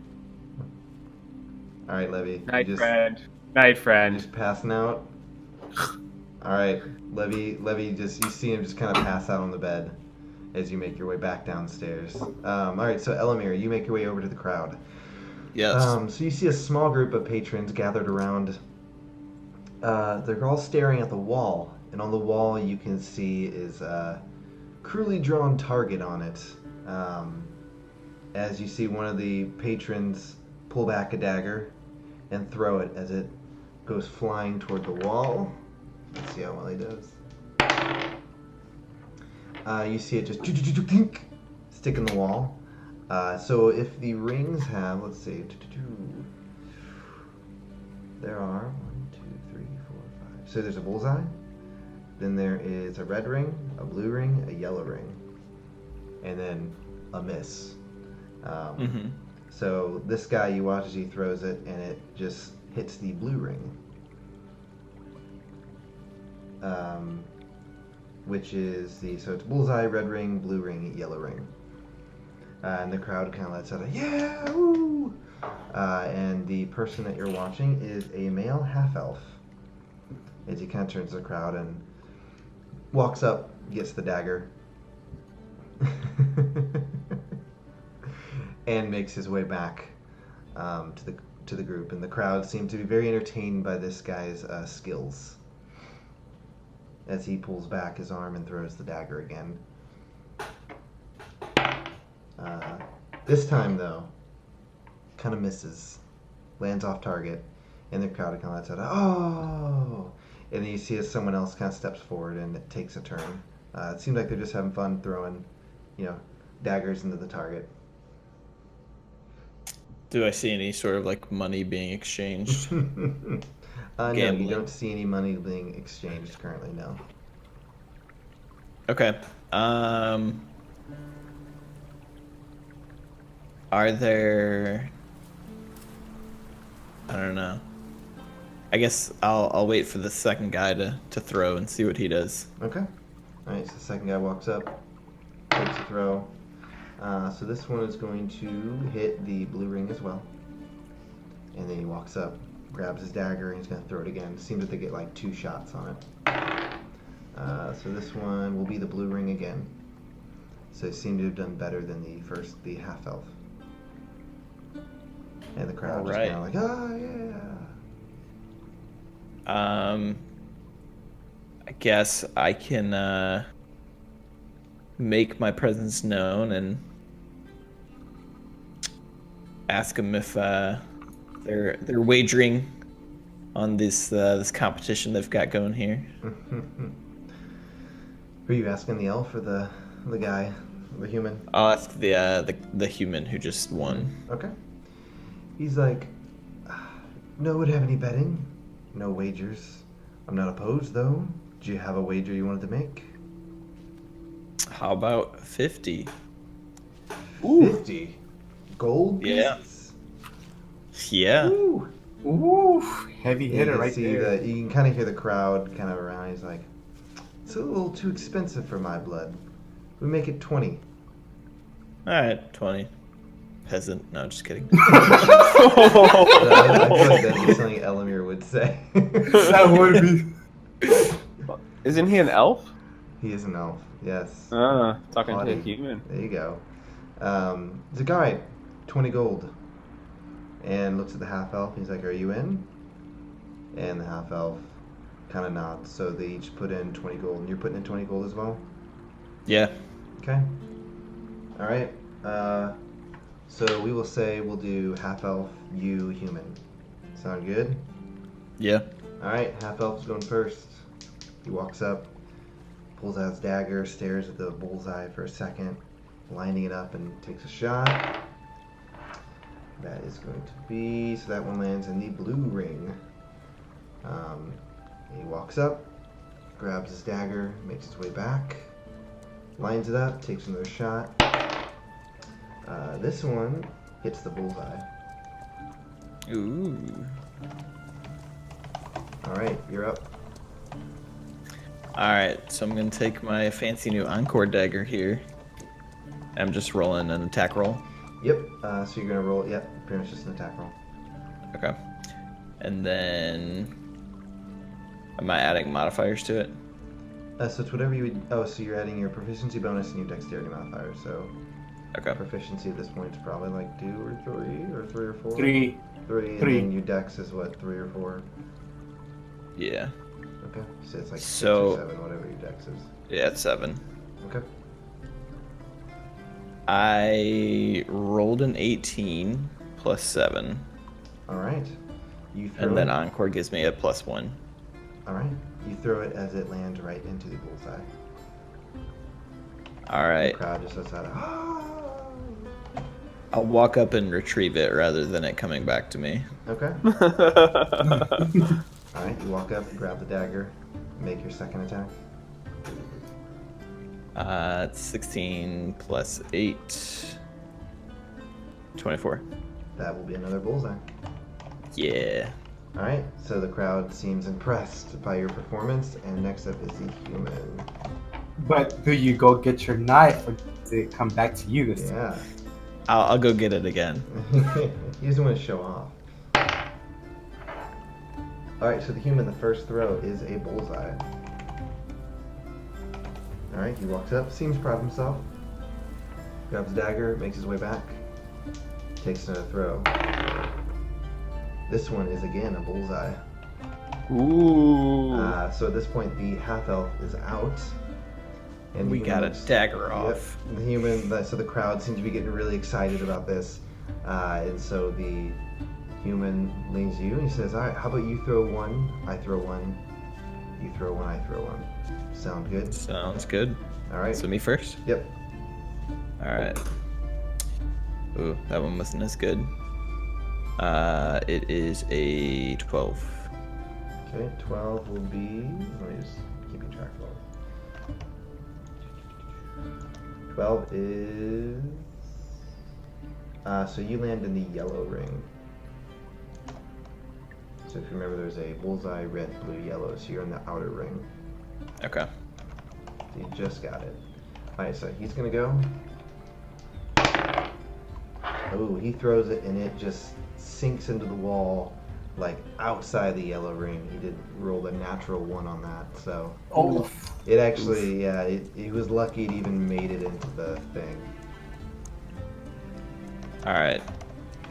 And again, I've not magically retrieved any of these yet. Yep. But my last one, I rolled an 11 plus 8, so 19. 19. Alright, that will be the red ring. Alright. And now he's up. He rolled an 18, so he's going to hit a bullseye. Alright, you guys are still tied, actually. So, at this point, he's like, how about just 1 dagger? All right. 1 throw. 1 dagger. Alright, One shot, one opportunity. go ahead and I roll. rolled a math 17. 17. Alright, that will be the red ring again. Alright, now it's his turn. This time he throws it, and it just ding, hits the wall and falls to the ground. And he rolled another natural 1. Ooh. Alright, Sucks to be you. the crowd just kind of lets out a round of applause. Ah, yeah! As Elamir, you have gotten yourself an extra, so you got 40 gold. Yeah, Yeah. 60 gold, but you put in 20, so you gained 40. Right. Ballin'. All right. The crowd seemed to enjoy that as they continue their drinks and their festivities. What would you guys like to do the rest of your night? Did I see this? Oh, Yeah, this whole thing happened. yeah. You made your way down there. It wasn't long to get put Levy to bed. All right. So as I finish watching Elamir, pretty impressive what you can do with a knife. Thank you. That's I'll credit the magic dagger. It probably helped. I saw you walking up to it to retrieve it. Pretty smart move on your part. Yeah, I didn't need anybody to steal it. Yeah, maybe we'll save that for when we actually go into combat. Or when I'm bored. Throw it at the wall, call it back. Yeah, just bouncing a tennis ball. Well, hopefully things go smooth for us on this trip. Kind of excited to leave town, being here for a while. I'm not the kind of person that likes to stay put in one place for too long. Agreed. Not used to being in one place for too long either. Also, if Levy doesn't remember what happened tonight, do not remind him, please. Him getting drunk and singing us a song. No, of him asking me to carry him like a princess. Oh. Because he said that pretty loud. He probably drunkenly read it in the magic book and sent it to our boss. Well, he's the only one that has authority over that book, so that's between him and the boss. Levy's Yeah. up there writing, he's text messaging Grogard. Today, Just drawing a my picture of dreams it. carry. Nice. Yeah. I would like to return to my room. I've had enough fun. All right. Yep, Make and your I way will back also up. be calling it a night towards the end of the day. All right, so you guys both make your way back to your rooms. Rest your head, preparing for your adventure tomorrow. The sense of adventure, like Turtle said, kind of there, ready to move on, do something different, get out of the city of Eserim and out into Thane. And I think that is where we will wrap up our session for tonight. Nice. Cool beans. All right, everyone. Thank you so much for listening. Hopefully we'll get this on YouTube soon, and then we have a few episodes we need to push off to the podcast, so we'll do that soon as well. Thank you so much, you guys. Have a good night. Have a good night. See ya. Good night.